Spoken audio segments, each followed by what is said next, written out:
Chapter 869. Fengjiu nodded. There's still a month until the 3rd of March. Let's gather the information and wait. Leng Hua, accompany your brother and take a stroll around the imperial city. See if there's anything you need to buy. Master, I don't have anything I need to buy. Let Ahua go. I'll stay at the inn.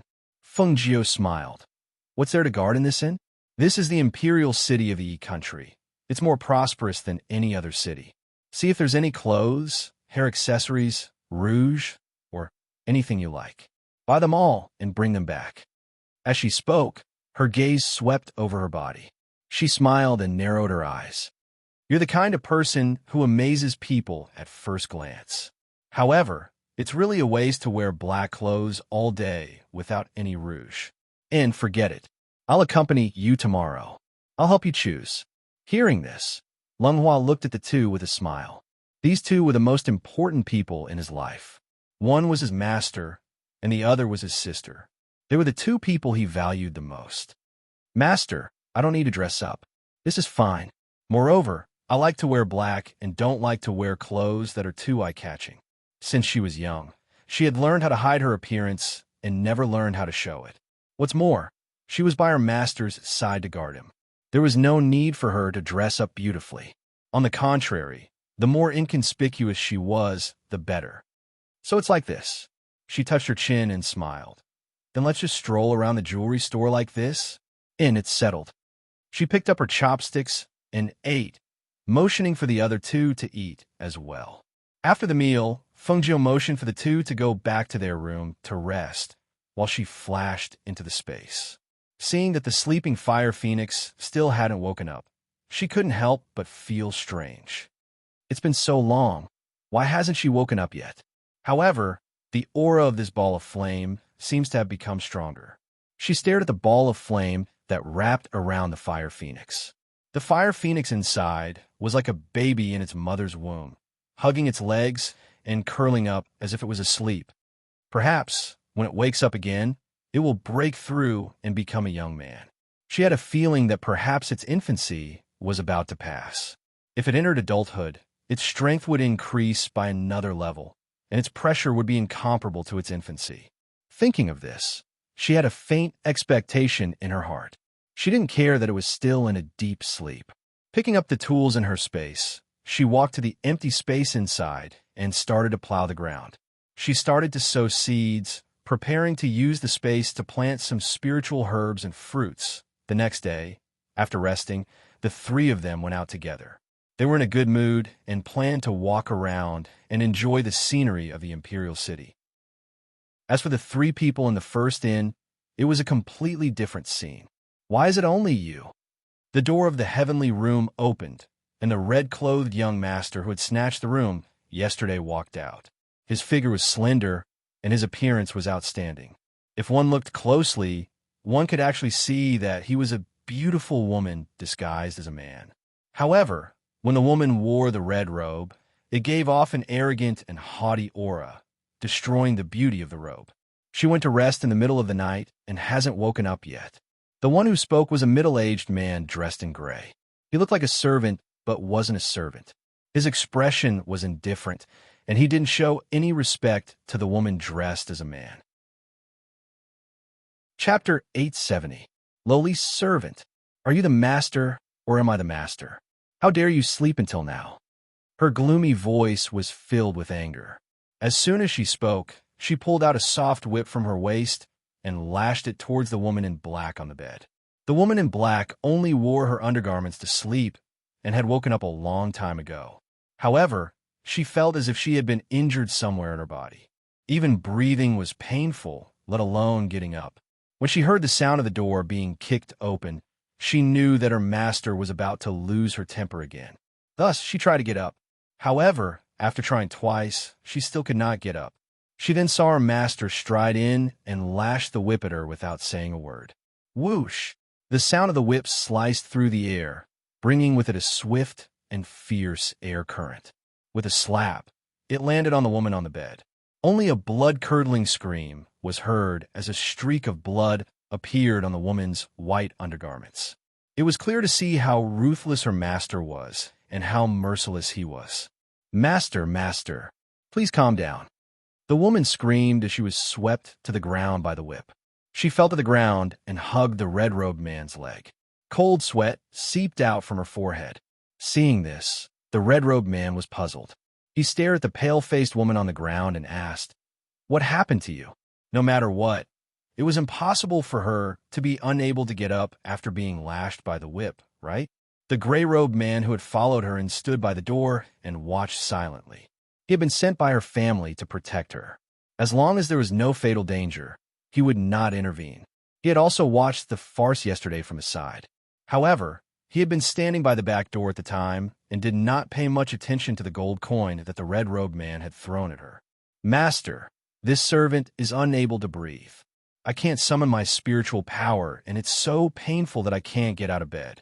It's not my intention to make you angry. Please forgive me, master. Please don't harm your body because of this servant." Even though she had been whipped, the woman's words were still very pleasant to hear. However, it was also because of this that the red-robed man's anger dissipated. After staring at the woman on the ground for a while, he said to the gray-robed, middle-aged man behind him, "Help her see what's wrong." Hearing this, the gray-clothed, middle-aged man glanced at the woman on the ground before walking forward. He squatted down and checked her pulse. With this check, he couldn't help but be startled, and his expression finally changed. If the meridians are injured, the flow of qi and blood will be blocked, and the circulation of qi will be obstructed. If it's light, he will be like a cripple, unable to cultivate and raise qi. If it's heavy, he will die after 3 days. As soon as he finished speaking, the woman on the ground turned pale and terrified. "Injured qi meridian?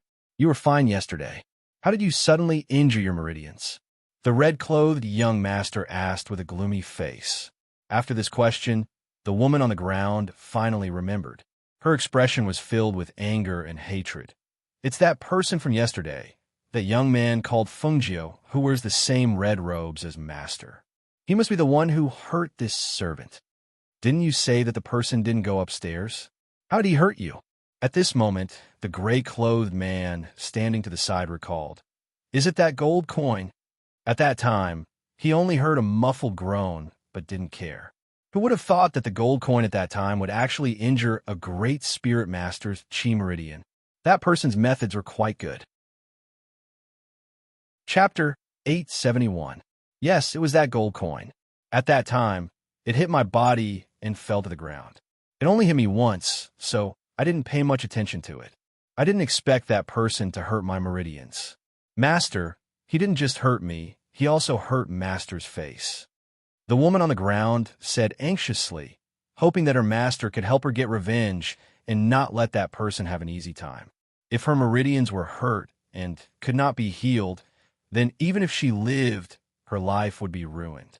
A single gold coin can hurt someone to this extent. The red-clothed man looked at the gray-clothed man and asked, "That's right. Meridians are the easiest to hurt, but they are also the hardest to hurt because they are limited by time. Every hour, the meridians are different. Even if you know which meridians are going at which time, you won't be able to hurt the meridians if you make a mistake. However, once it is hurt, it can't be healed by ordinary people."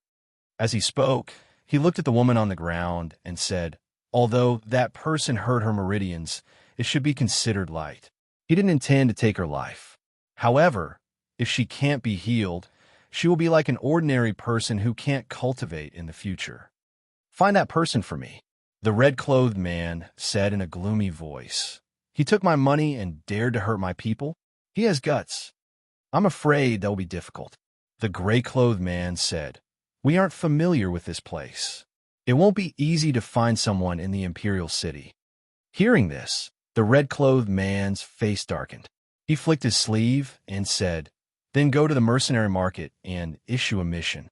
I don't believe that I can't find that person." Hearing this, the gray-clothed man hesitated and said, "That person should have some background. I'm afraid that's not appropriate." "Not appropriate?" The red-clothed man said angrily, "If I don't vent my anger, I'll feel that it's inappropriate." With that, he walked out. Seeing this, the gray-clothed man glanced sharply at the woman on the ground and coldly turned around to leave. In the end, he really went to the mercenary market and issued a mission to find Fengjiu. As for the west side of the city, Fengjiu was eating at a small stall while Tun Yun was lying on the ground beside him. As for Leng Shuang and Leng Hua, they had yet to return from gathering information. The mercenary guild in the imperial city was extremely well informed. It could be said that after the mission was issued, there were people who accepted it. Compared to outsiders, they knew better how to find a person in the imperial city. Thus, when the people from the mercenary guild saw the red-clothed youth eating at a stall in the west of the city, they sent someone back to deliver the news while they watched from a distance. With Fengjiu's sharp senses, she knew when those people had their eyes on her. However, who would have their eyes on her when she had just arrived at this place? Seeing that the other party did not show up, she did not mind. After eating, she sat down and drank a cup of tea, waiting for Leng Shuang and the others to come back. However, she never expected that the red-clothed young man would arrive before Leng Shuang and Leng Hua. A mercenary pointed at Fengjiu, who was sitting at the stall, and asked the red-clothed young man and the middle-aged man, "It's that young man, right?" The red-clothed young man had never seen Fengjiu before, so he looked at the middle-aged man. The middle-aged man glanced at him and nodded, yes. As soon as he finished speaking, he gave the reward to the mercenary. Chapter 872. The young man in red walked forward. Before he could even get close to Fengjiu, the whip in his hand lashed out at Fengjiu. At the same time, he cursed, "What a blind thing!" Whoosh! Fengjiu immediately dodged the whip. He looked at the person in red and could not help but frown. He was not polite when he opened his mouth. "Crazy woman, what are you doing?" Upon hearing Fengjiu's words, the cross-dressing young man in red was furious. "How dare you be so arrogant after hurting my people? See how I'll deal with you." As soon as she finished speaking, she pulled back her whip. At the same time, her spiritual power surged. With a whoosh, the whip lashed out again, aiming for Fengjiu's face. She felt that this young man was even prettier than her, and he was also wearing the same red robes as her. He was really an eyesore. Coupled with the anger in her heart, she wanted to destroy that handsome and flawless face. Upon hearing this and seeing the woman's red clothes, Fengjiu guessed that she was the person who had thrown money at him. However, he did not expect that the young man in red was also a woman in male disguise. However, there were too many flaws in her makeup. He could tell at a glance that she was a woman. With a whoosh, the whip lashed out with spiritual power. With a bang, it broke the small wooden table into two pieces. The couple in the stall was so shocked that they hugged each other and hid behind them. Tun Yun, who was originally lying on the side, stood up when he saw this scene. The round little ball arched its body like a hedgehog, and all the hair on its body stood up. A pair of bloodthirsty and ferocious eyes stared at the arrogant woman in red. A low growl came from its mouth. It sounded like it came from its nose and throat. It sounded like the growl of a ferocious beast. The middle-aged man in gray who had followed behind them looked at Tun Yun with a trace of surprise in his eyes. He could not tell what kind of beast this little pet was. Looking at its fluffy fur, it looked like a dog, but not a dog. It looked like a lion, but not a lion. "Bastard, Scram!" The red-dressed woman was enraged after Fengjiu dodged her attack. She vented her anger on the grinning Tun Yun and lashed out with her whip. "No!" The middle-aged man shouted and stopped her from lashing the whip at the pet because he saw the bloodthirsty and ferocious look in the pet's eyes. That kind of light clearly belonged to an extremely ferocious beast. He was worried that if she lashed the whip at it, the little beast would attack. However, even though he opened his mouth to stop her, he was still too slow.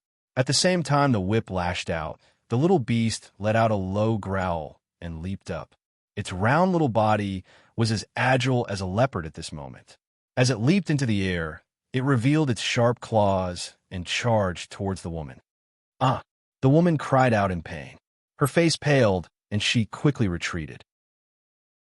However, Tun Yun's claws had left a few bloody scratches on the back of her hand that was holding the whip.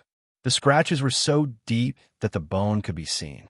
When the middle-aged man saw the wounds on the back of the woman's hand, his entire aura turned gloomy.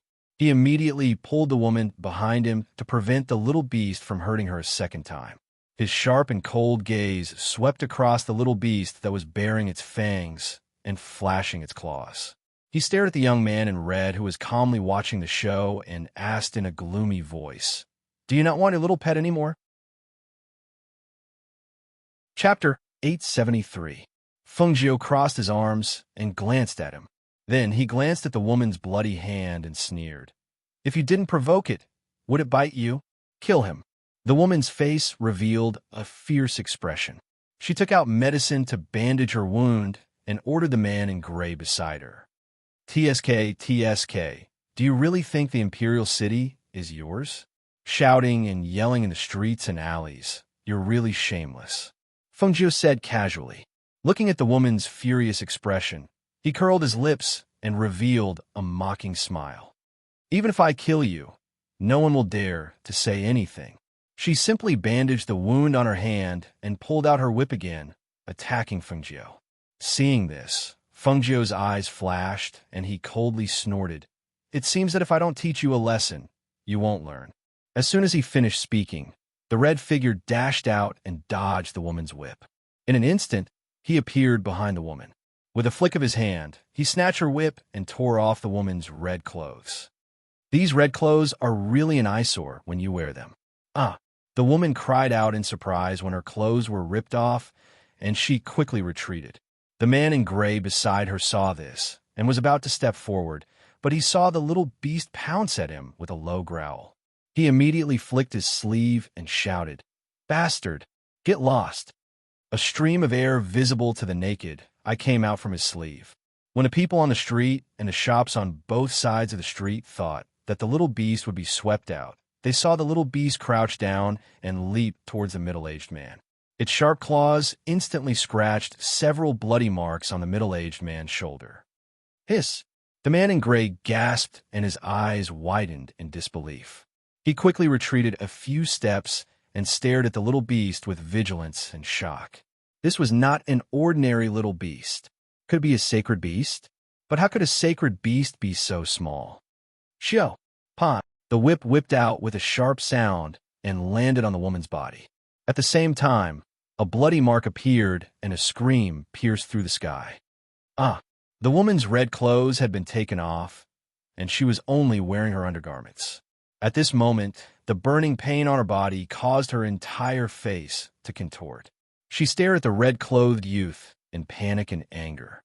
"I'm from Shangwan clan of a first-class country. How dare you hurt me? I will exterminate your entire clan." At this point, she was still clamoring, completely unaware that her life was now in Feng hands. Moreover, distant water could not put out a nearby fire. Even if she announced her family's name, it would be of no use. In truth, it wasn't completely useless. At the very least, some of the surrounding cultivators were secretly calculating after hearing the woman's words. Someone asked, "Is it the Shangwan clan, the aristocratic alchemist clan of a first-class country?" "Not bad," the woman replied proudly. "This time my family sent me to participate in the pill appraisal convention. If any of you can help me kill this bastard, I'll make sure he doesn't have to worry about pills."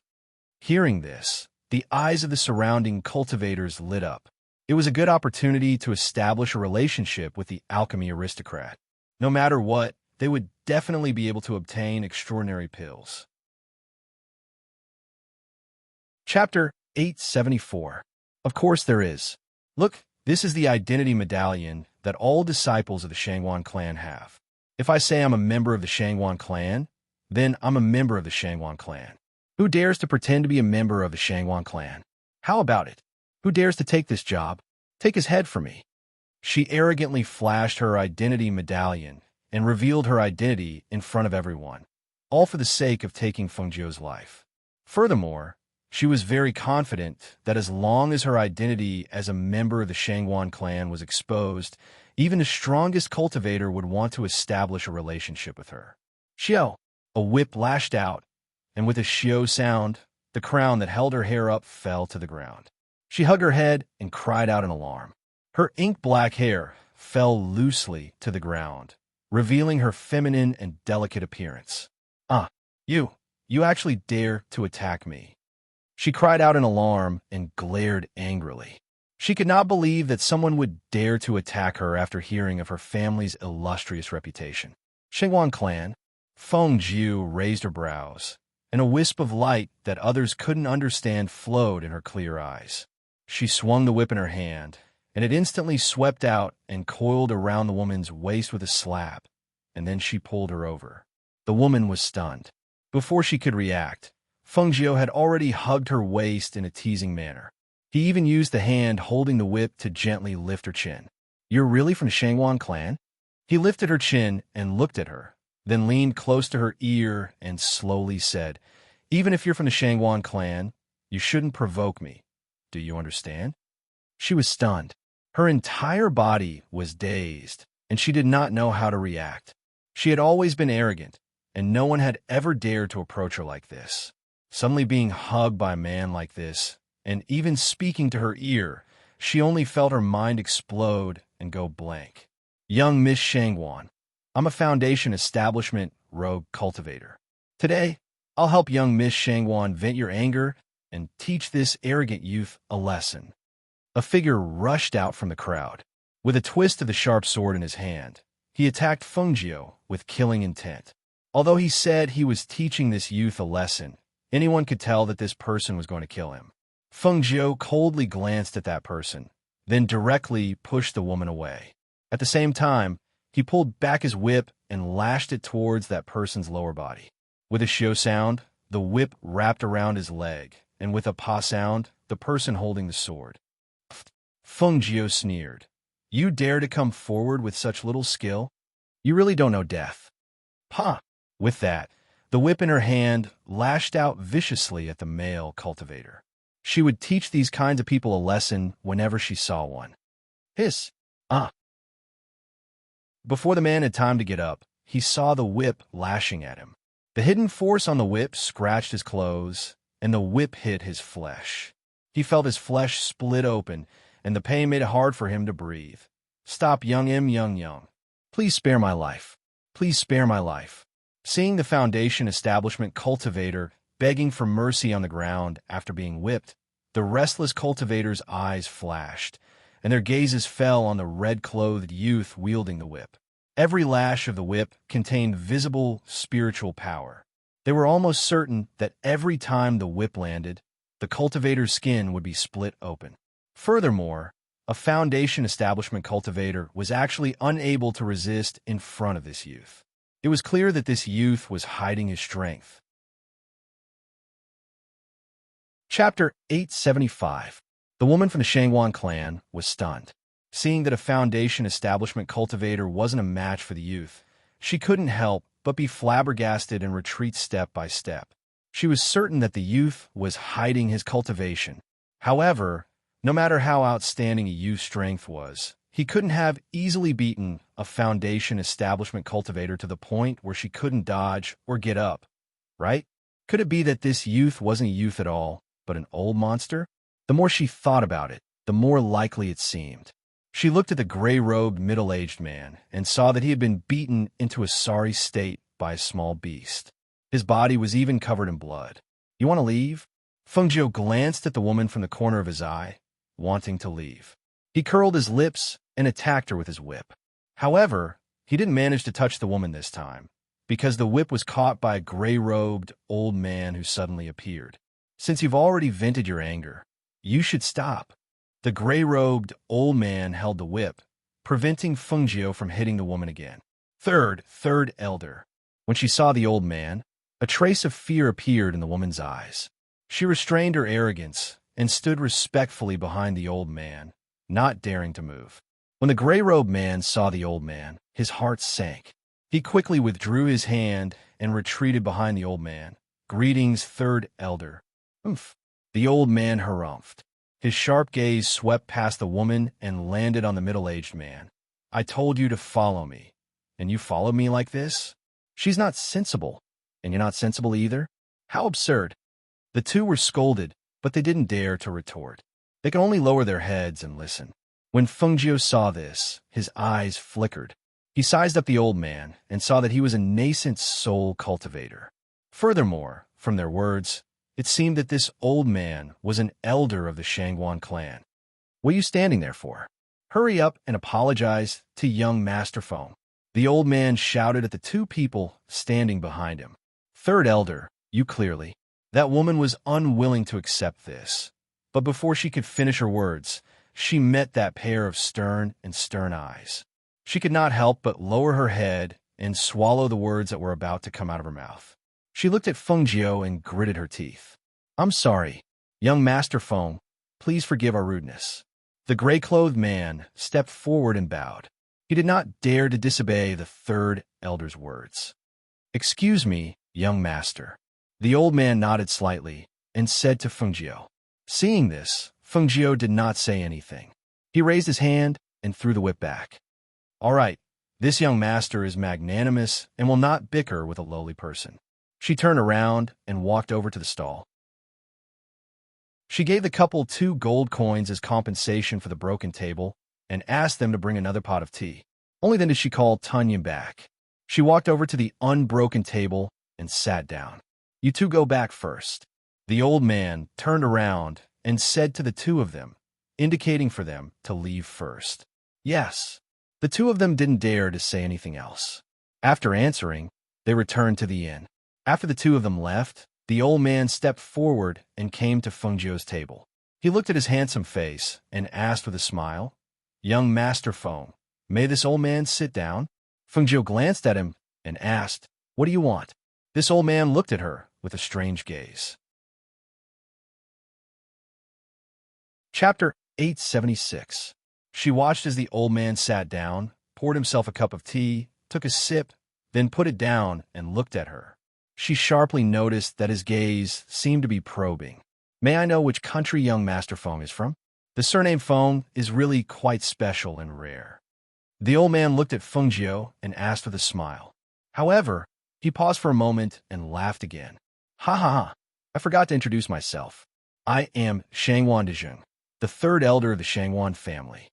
Hearing this, Feng Jiao's heart skipped a beat. She said, "I'm from the Phoenix dynasty." Indeed, there are very few people with the surname Feng. Even in our country, only our bloodline has the surname Feng. "Oh, Phoenix dynasty? May I ask, what rank is it?" "9th rank," she continued. "More than a year ago, it was called the Glorious Sun Country." The old man's expression changed when he heard this. He looked at Feng Jiao with a strange gaze. "I see. Due to the difference in rank and distance between countries, he did not know much about some dynasties. In fact, he had never even heard of them, especially when there were too many 9th rank countries. Young Master Feng is also here to participate in the pill appraisal convention on the 3rd of March. Could it be that young Master Feng is also an alchemist?" he asked casually while stroking his beard. She took a sip of tea and said casually, "As far as I know, the pill appraisal convention of the E country's imperial city doesn't stipulate that only alchemists can participate. On the contrary, as long as one has a pill in hand, they can participate." "That's right. The pill appraisal convention is to appraise pills, not to select an alchemist. It's also not a competition between alchemists. Therefore, as long as the quality of the pill is outstanding, anyone can participate." Speaking of this, he smiled and continued, "I believe young Master Feng also knows that our Shangguan family is an alchemy family.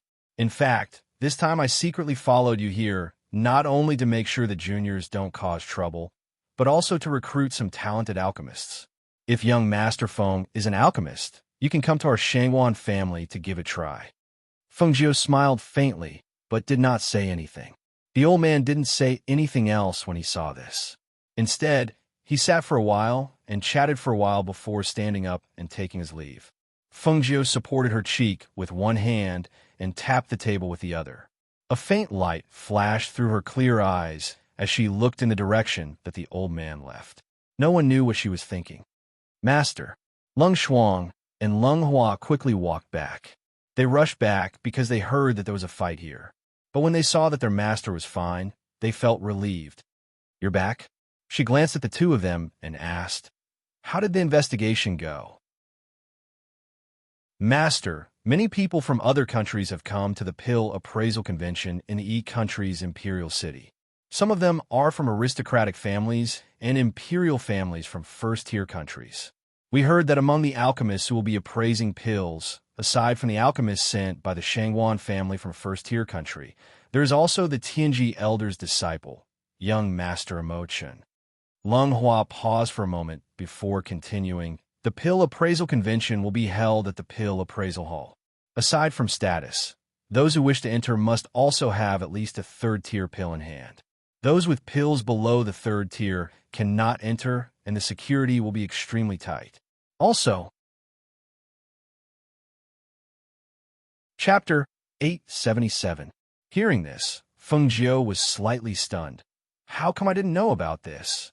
Someone had already spread the news about something that even she didn't know about?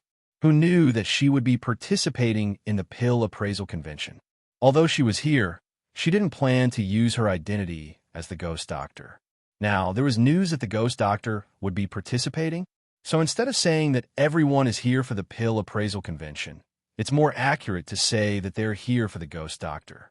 Especially after the ghost doctor's latest beauty pill was auctioned off at an astronomical price in Qing Tong black market, the various powers have become even more interested in the ghost doctor. Hearing this, she couldn't help but laugh. Even the beauty pill is known about. Who won the auction for the beauty pill in the end? It was a princess from a first-class country's imperial family. After winning the auction, she presented it to her mother. It said that the imperial concubine was originally neglected and not favored, but after taking the beauty pill, her beauty returned to that of a young girl. She was in the limelight for a while and regained the king's favor. Now, women from various countries have their eyes on the beauty pill. Some have even asked around for the ghost doctor's whereabouts and found the black market. However, the black market is very secretive about the ghost doctor's identity. I didn't expect that the black market's president would have the ability to let people from a first-class country know about the beauty pill being auctioned off in a sixth-tier country. He even made a name for himself. His efficiency is not bad. She smiled as she spoke. Feeling that this wasn't the place to talk, she decided to pay for the tea and return to the inn with them. Sir, you don't have to pay anymore. It's enough, it's enough. Seeing that Feng Jiu was about to pay, the couple at the stall hurriedly stopped him. Feng Jiu smiled and tossed out a silver coin. This is the money for the tea. Take it. With that, he led them back. After returning to the inn, the two men told her everything they heard. In the end, Lung Hua said, Mistress, the person who booked the room should be that Sir Mo Chun. We passed by the number 1 inn on our way back and happened to hear the innkeeper mention it. Then it should be him. He was the one who told me about the pill appraisal convention. At that time, I didn't accept his invitation, so I think he guessed that I would still come. She smiled, thinking that this Mo Chun was really strange. Did he treat her differently just because of a few words? However, she always felt that he didn't make it clear when he said those things. He was probably still holding back, as if there was something she didn't know. Lung Hua couldn't help asking, Mistress, who will be participating in the pill appraisal convention? Feng Jiu's identity is enough. As for the identity of the ghost doctor, let them wait. She instructed, Mistress Yun's this place. As much as possible, stay in assessed you tutes. There are too many people here. It's easy to get into trouble. Mistress, they had already prepared everything they needed, so they really didn't need to go out much recently. Moreover, they went out to ask around today and found that there were really many people from other countries. Those people from the first and second-class countries were so arrogant that no one dared to provoke them. They could be found everywhere, teaching people a lesson at the slightest provocation. Knock, knock, knock, knock. Just then, someone knocked on the door. When the 3 people in the room heard the sound, they looked at each other. Feng Jiu gestured, and Lung Hua walked up to the inner door to inquire. Chapter 878. Is Master Feng inside? This dude has come to pay his respects. The voice from outside sounded like a middle-aged man. Lung Hua looked back at Feng Jiu. Seeing her nod, he opened the door. As soon as the door was opened, he saw 3 people standing outside. One of them was a middle-aged man, while the other 2 were old. Who are you? Lung Hua stood by the door and asked. We're from the black market. The middle-aged man answered, looking inside with a hint of excitement. Hearing that they were from the black market, Lung Hua was startled. Then he heard his master's voice from inside. "Let them in. Please come in." Lung Hua turned slightly and invited the three people in. At this time, Lung Shuang walked out of the room and stood guard outside. Seeing this, Lung Hua followed the three people in and stood behind his master. "Master Feng, I'm the president of the black market. My surname is Du. These two are the elders of the black market. When we heard that Master Feng was here, we specially came to pay our respects." As the middle-aged man spoke, he cupped his hands and bowed to the youth sitting at the table. "You knew that I was here?" Feng Jiu raised her eyebrows and looked at the three. "You know who I am?" Hearing this, the three people's eyes flashed. "Master Feng is the holder of the Black Order in our black market. All the higher-ups of the black market know Master Feng's identity. Since you know, don't you know that there are many pairs of eyes watching? Yet you came here to see me. Are you deliberately causing trouble for me?" Her voice was cold, and there was a trace of displeasure on her face. Hearing this, the three of them hurriedly said, "We don't dare to cause trouble for young master. We came here to avoid being noticed by others. Young master, don't worry, no one will notice. However, other than visiting young master today, we also have something to report to young master." Feng Jiu glanced at them and said, "Speak." Recently, due to the sky-high price of the beauty pill, it has attracted the attention of many forces. Many forces are already looking for the whereabouts of the ghost doctor. Because the ghost doctor once removed her mask in the Qingting Kingdom, many people have seen her appearance. According to what we know, some forces already have a portrait of the ghost doctor. Hearing this, she gently tapped her hand on the table, making a knocking sound. She asked casually, "In other words, my identity is about to be exposed?" As for the exposure of the ghost doctor's identity, it wasn't that she hadn't thought about it. After all, when she had taken off her mask back then, she had already expected this to happen. However, the power of the black market was still very strong. After concealing this news for so long, it was about time. Yes, someone from a first-class country is involved in the investigation. We can't hide this for long. It doesn't matter if it's exposed.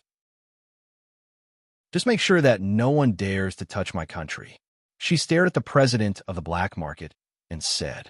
Hearing this, the president of the black market smiled. "Don't worry, Master Feng. With the protection of the black market, even a first-class country wouldn't dare to offend you." Feng Jiu glanced at the three of them and asked, "Where did the news of the ghost doctor participating in the pill appraisal convention come from?" "The news didn't come from the black market. We're currently investigating. However, it's very likely that it came from the Yi Kingdom's imperial family." Chapter 879. They chatted in the room for about an hour before leaving. Perhaps it was just as they said.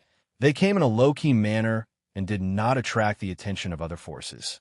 Therefore, no one came to disturb Feng Jiu during this period of time.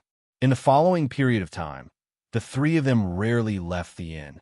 When Feng Jiu and Lung Hua were practicing, Lung Shuang was responsible for guarding them and not allowing anyone to disturb them. She was now a great martial mentor and a monk at the peak of the Black Realm. She only needed an opportunity to enter the martial Grandmaster realm. Her master had given her a bottle of potion that could help her break through. However, she did not want to break through during this period of time because she had not been in the peak stage for long. Therefore, she listened to her master and waited until everything was ready. Lung Hua devoted himself to practicing and practiced whenever he had time. With the help of the potion, his progress was great. As for Feng Jiu, when he was practicing in the space, he did not forget to turn over the soil, plant the herbs, and water the plants. Time passed quickly. Finally, it was the third day of March. For the various forces in the imperial city, this day was exciting and anticipated. For the common people who only wanted 3 meals a day, this day was livelier than usual. Feng Jiu and the other two went to the alchemy hall early in the morning. When they arrived, there was already a long queue. The three of them did not line up. Instead, they entered through the back door with a token given to them by the black market president. After entering, they saw that the interior of the alchemy hall was very large and could accommodate nearly 1,000 people. The alchemy appraisal platform was about 1 meter above the ground. In addition to the seats in the hall, there were also 10 VIP rooms. Because there were so many people, no one noticed Fengjiu and the other two. They all found their seats according to the tokens in their hands and sat down, waiting for the alchemy appraisal convention to begin. After some of them sat down, they began to talk. I heard that the ghost doctor will be here too. Moreover, the number 1 heaven room was specially reserved for him. I heard that he is just a young man. That's incredible. Besides being a pharmacist, he is also an alchemist. That's right. Comparisons are odious. I heard that many powers have come for the ghost doctor today. Among them, there are many powers from first-class countries. It seems that even the royal family has come. Other than the first room, there is 1 room that belongs to the royal family of our country. The other 8 rooms are all occupied by people from first-class countries. That's normal. Even if it's just a family from a first-class country, their status is still extraordinary. Look, the pill appraisers today are all heavyweights. Other than the Shangwan family's elder, there's also Elder Tianji's disciple, a pill saint, and they entered through the back door and went upstairs directly from the back, almost avoiding the people downstairs. Therefore, when the 3 of them walked into Sky Room number 1, many people still didn't know that there was someone in the room. However, when some of the people who were paying attention saw Fengjiu and the other 2 enter Room 1, their eyes lit up. Some of them even took out a portrait and compared on the spot. The portrait of the ghost doctor could be said to have been obtained by these powers first. And the red-robed young man from earlier looked exactly like the person in the portrait. It's him, right? A middle-aged man whispered to the old man beside him. Yes, there should be no mistake. The old man nodded. Chapter 880. The old man nodded and turned to enter the room to report to the people inside. At the same time, the other people who had arrived earlier also noticed and reported to their masters. Hence, before the pill appraisal convention had even begun, there were already people knocking on the door to pay their respects. Unfortunately, Fengjiu did not even give them the chance to step into the room. She sat in the room and ate some tea and snacks. Then, she walked around the room and finally lay down on a soft couch. Through a small slit in the window, she looked down at the crowd below. When her gaze landed on the immortal-like figure who was walking up to the pill appraisal stage, Emo-chun seemed to sense it and looked over at her. However, when he saw the location of the room, a trace of surprise flashed across his eyes. He had expected her to come, but he did not expect her to be the ghost doctor. However, when he thought about her medical skills, he understood. As the host announced the start of the pill appraisal convention, people began to present their pills for evaluation. Seeing that the pill appraisal convention had already begun, Lung Hua could not help but look at Fengjiu. Master, I don't think we presented our pills yet. There's no hurry. Let's wait and see. The main event is coming up. She curled her lips into a smile and calmly watched the pill appraisal convention. After about 2 hours, only 1 pill was left on the stage for evaluation. Hence, the host raised his voice and asked, "Is there anyone else whose pill is comparable to this level 4 vitality pill?" The hall was very quiet because everyone in the hall had already brought their pills up for evaluation. Only the last pill was of the highest grade and the best quality. There is. The voice came from the heavenly room.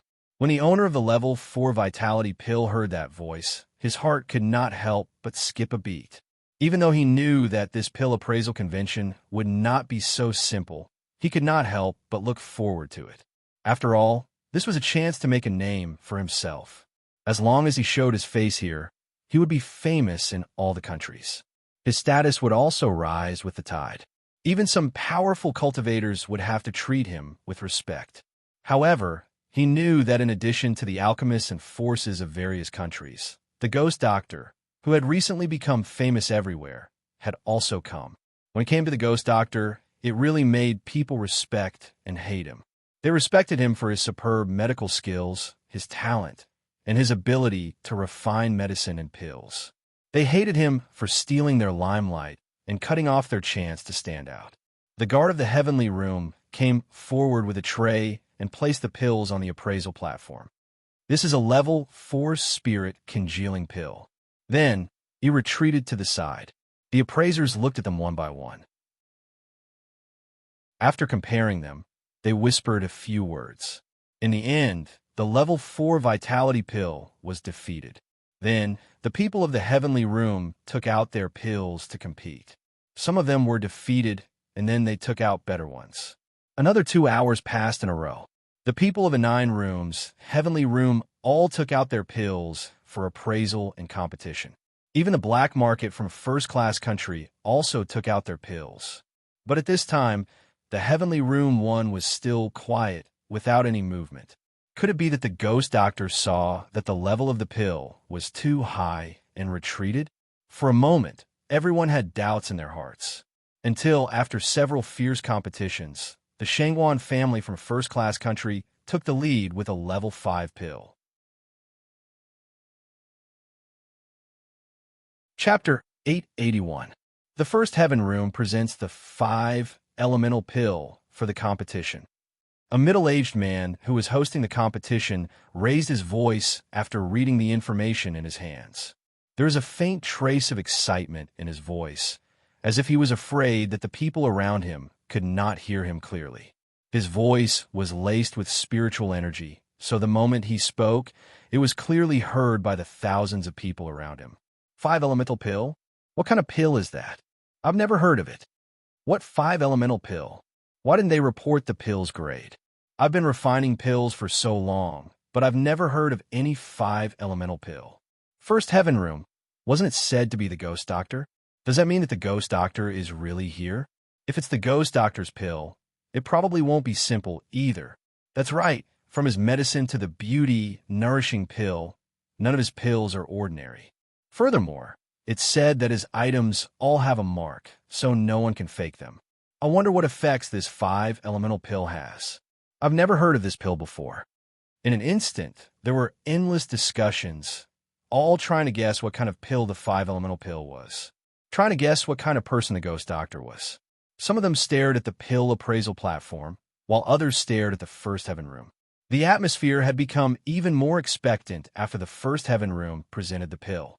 Compared to the confusion of the others, the pill appraiser's expressions changed slightly, and a strange look flashed across their eyes.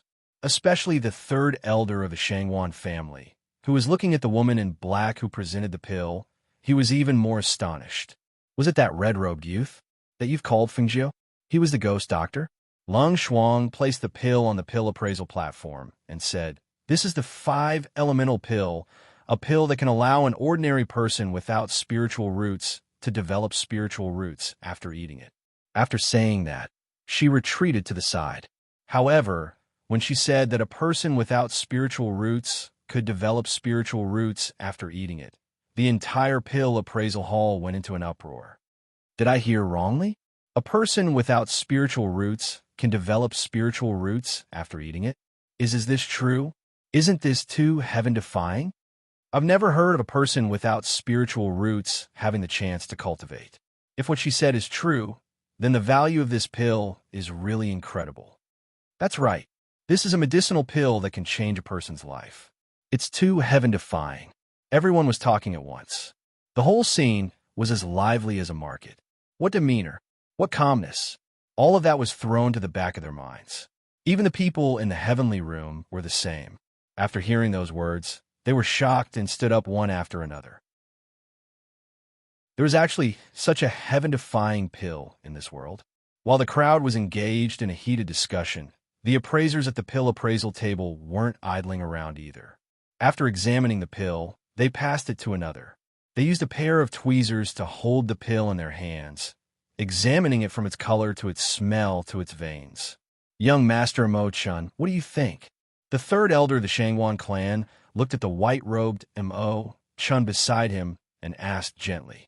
When the others heard this, their gazes also fell on the two of them. I've heard of the 5 elements pill before. It's an ancient pill recipe, but it's been lost for many years. I just didn't expect to see a 5 elements pill again today.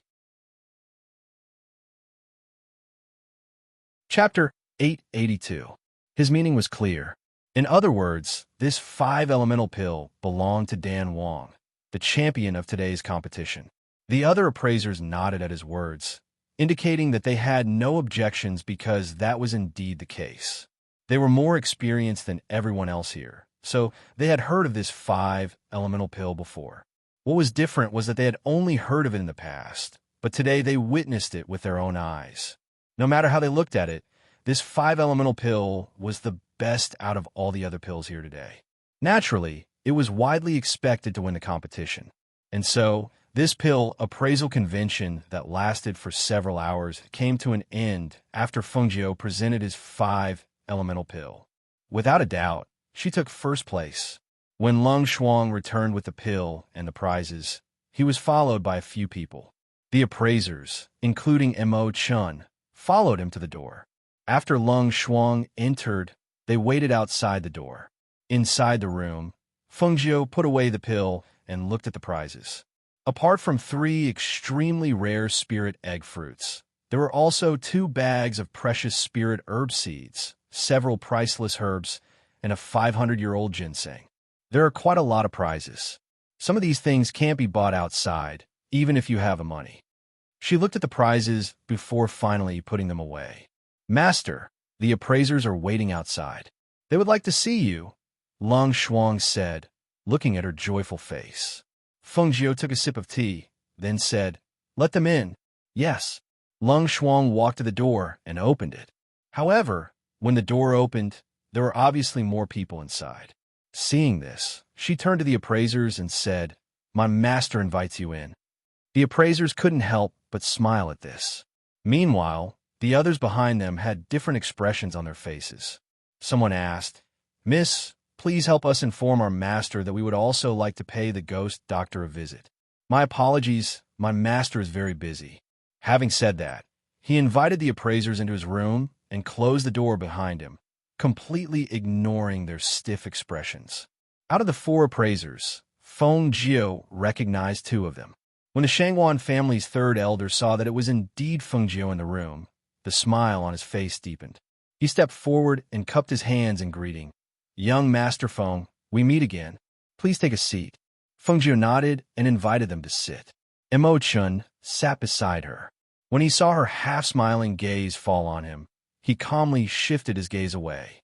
The other 2 appraisers were also from a Tier 1 country. After meeting Fengjiu, they introduced themselves and asked if Fengjiu was interested in developing in their countries. Fengjiu chatted with them for about an hour before she said to them, "The pill appraisal convention has ended, and I should be leaving in the next 2 days. If fate allows in the future, I'll treat all of you to a drink." Hearing this, the appraisers understood what she meant. They stood up and bid her farewell. When they stepped out, they saw that the others were still surrounding them, so they left on their own accord. Inside the room, Fengjiu looked at Mo Chun, who was sitting there motionlessly, and asked, "You're not leaving? It's not the first time we've met. Why are you being so distant?" Mo Chun replied gently. His gaze fell on her face as he asked, "When are you going back? I'll go with you." Chapter 883. From what you're saying, it sounds like you don't want me to go to the academy.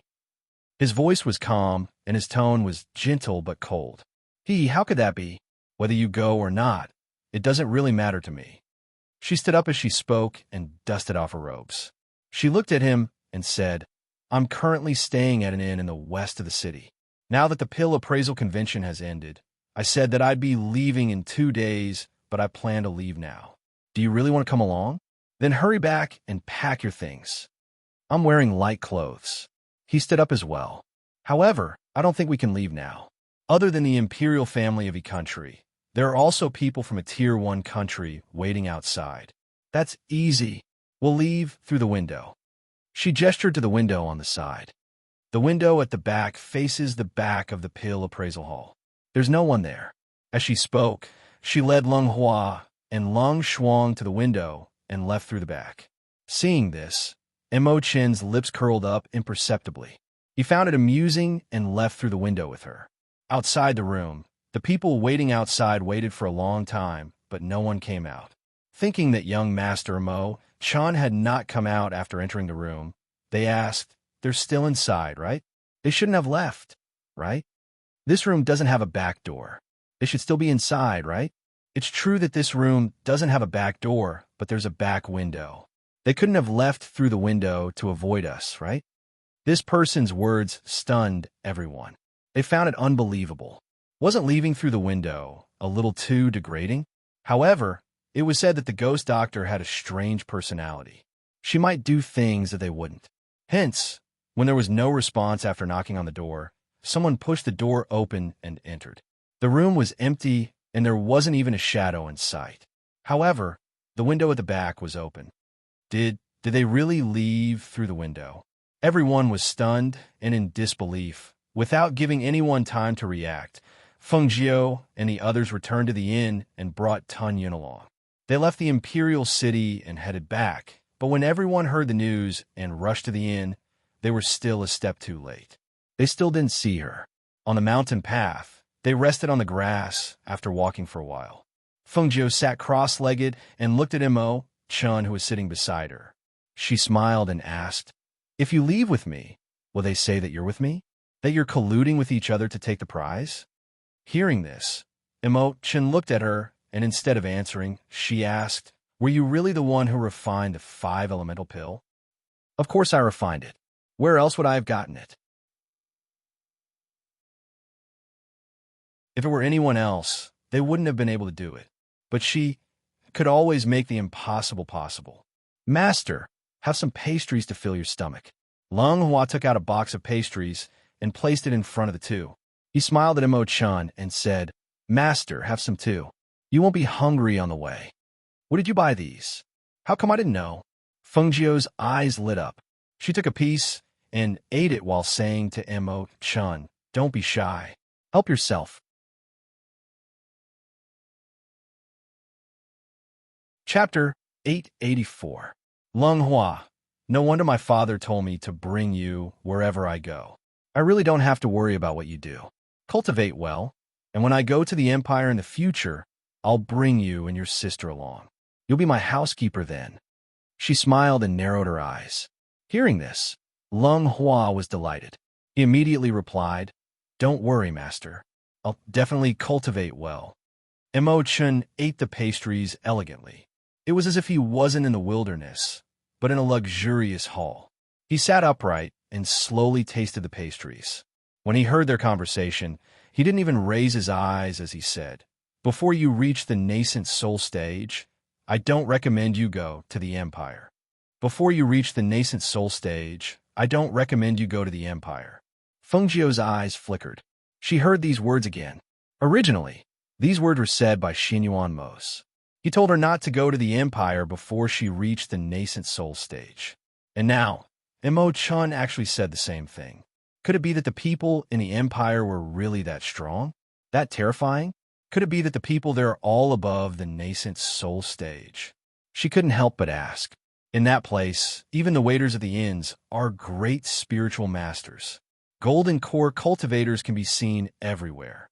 Moreover, if you don't agree with them, the most direct way to deal with them is to fight. After eating 2 pastries, he wiped the corners of his mouth and continued. Without the cultivation of the nascent soul stage, and without the protection of a powerful force, you'll have to tuck your tail between your legs. Feng Jiao was silent. She was now at the peak of the foundation establishment stage. She had set a goal for herself, which was to reach the golden core stage within a year. However, when she returned to the academy, she still had to participate in the ranking competition. She reckoned that she wouldn't have enough time. As for reaching the nascent soul stage, she didn't need to think about it for the next 2 years. She and Xinyuan Mos had agreed on a 10-year time limit. However, she only planned to reach the nascent soul stage within 5 years. Now more than a year had passed. Perhaps because the topic was too heavy, the two sat down and didn't talk about it again. After resting for a while, Feng Jiao looked at the sky and directly took out the flying ship. She said to the 3 of them, "Let's get on the ship. The speed will be faster, and you can also rest on the boat." Mo Chun glanced at the luxurious spaceship and then glanced at her. His gaze seemed to be saying, "Why didn't you take it out earlier?" Feng Jiao was speechless. Sitting on the flying ship, he burned his spirit stones and headed towards Qingting Kingdom. On the other side, after third elder of Shangwan clan in the imperial city of Yi City learned that Feng Jiu and the others had left, he also left with his subordinates. He planned to send someone to investigate Feng Jiu's identity after returning to the clan. He wanted to know, other than his identity as the ghost doctor, was there any other relationship with the Feng family? After about half a month's time, Feng Jiu and the rest returned to Qingting Kingdom. After arriving at Qingting Kingdom, she kept the flying ship and said to Mo Chun, "We've arrived at the border here. I still have things to do, so I won't be returning to the academy with you." Mo Chun glanced at her and nodded. She didn't even say a word before leaving on her sword. After she left, Feng Jiu brought Lung Shuang and the rest to the manor, planning to pick up Lao Bai and return to the academy. As soon as they arrived at the manor, they were greeted by 8 Phoenix guards. "Master, you're finally back." Chapter 885. The assessment is finally out. I heard my father mention it when I went back for the new year. However, the 7th class is only temporary. I believe that it won't be long before the country's strength can be improved again. She smiled, and her words were full of confidence. "That's for sure." The 8 of them smiled and replied.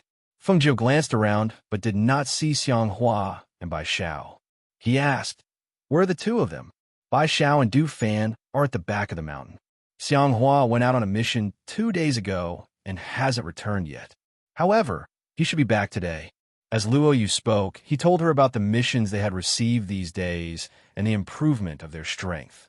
"Master, we have all entered the martial arts grandmaster level. Since we took on a mission, there is nothing we can't complete." Hearing this, Feng Jiu chuckled. "Don't be too proud. This is only the Qingting Kingdom. The strength of a martial arts grandmaster is not strong. You have to be careful when you are outside. All right, I will go and rest first. I will return to the academy tomorrow morning. Lung Shuang and Lung Hua will stay here. Look for me if you need anything." "Yes," everyone replied. After watching her leave, they surrounded Lung Shuang and Lung Hua and asked them questions. Especially after they found out that Lung Hua had a water spirit root, they were very curious. However, in the evening, before the sky was completely dark, Du Fan, Luo Yu, and the others' expressions changed drastically.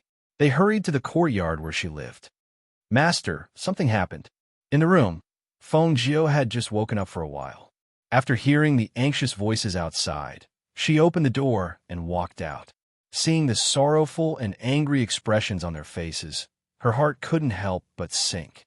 Just as she was about to speak, she noticed that some of them didn't look right. "Master, Xiang Hua, he is dead." As Luo Yu spoke, he lowered his head in grief. Although they had not known Xiang Hua for long, they worked together and went on missions together. However, who knew that he would mysteriously die after taking on a mission? Feng Jiu, who was about to ask where they had been, heard this. Feng Jiu's heart sank. "Dead? How'd he die? How did you know? Where did you get the news?" As a cultivator at the peak of the Golden Core stage, how could he die so easily? She had never thought that they would suddenly tell her that Xiang Hua was dead. Du Fan took a deep breath and said in a pained voice, "Someone activated the array and hung his body outside our manor. Let's go out and check." When they went outside, they didn't see anyone else. They only saw Xiang Hua's body hanging on a tree not far away. When they saw his body, they couldn't believe it. They couldn't believe that Xiang Hua, who had been drinking and laughing with them 2 days ago, had died just like that. "Where's the corpse?" Her face was dark, and her eyes were cold. "It's in the front yard," everyone said, and led her to the front yard. When they came to the front yard, Feng Jiu did not touch Xiang Hua's body. Instead, she stood a step away and looked at him. Seeing that the person lying on the ground had no breath and his body was stiff, her hands were tightly clenched into fists, and her heart was full of killing intent. She raised her eyes and glanced at them.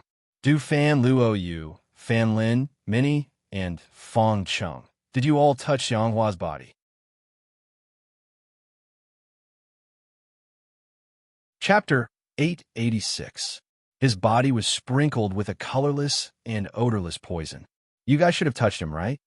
She stared at them and saw their faces change. Yes, we all moved the body in to check, but I didn't find any poison, Fan Lin said with a serious expression. Because he was the one who knew medicine. When he saw Xiang Hua's body, the others helped to lift it up while he was responsible for checking. But he didn't expect. Feng Jiu glanced at them. First, she took Fan Lin's pulse to check what kind of poison he was poisoned with. However, this check made her heart sink because it was not an ordinary poison. This poison was not only colorless and odorless, but it was also slow to take effect. Before it took effect, it was impossible to detect. If you didn't see a dark red color under their eyes, she really wouldn't have known that they were poisoned. Taking back her hand, she didn't speak, but took out a thin glove and a mask from her space. She couldn't detect it on their bodies, but it could be detected on Xiang Hua's body. She used a tool to collect some fine powder from his fingernails and collar, and asked without raising her head, Fan Lin, what are the results of your examination? Master, he suffered hundreds of wounds all over his body, but they were not fatal. The tendons in his 2 legs were broken, his hands were directly twisted, and his body was burned in many places, Fan Lin said, and with every word, the anger in his heart deepened. He was a doctor, and from the wounds on his body, he naturally knew how much torture he had suffered before his death. And these were not the reasons for his death. The reason for his death was the explosion of his golden elixir, and all the tendons in his body were broken. Du Fan examined him and said that he might have been searched by a secret method when he was alive. Perhaps it was because of this that he finally detonated his golden elixir to commit suicide. Feng Jiu listened while examining. Just as Fan Lin said, he was tortured before his death, and his divine sense was seriously damaged. There were signs of his soul being searched. After a long time, she stood up and looked at Xiang Hua's body, killing intent and anger in her heart. She turned and looked at them, saying, Luo Yu, Minnie, you move his body to the back of the mountain and burn it. Bury him there. Du Fan, you find the information of the mission Xiang Hua took and give it to me. Fan Lin, you come with me to make the medicine. The others pay attention to the movements in the manor. The several people separated to do their work. Feng Jiu took Fan Lin to the pharmacy, intending to detoxify them first.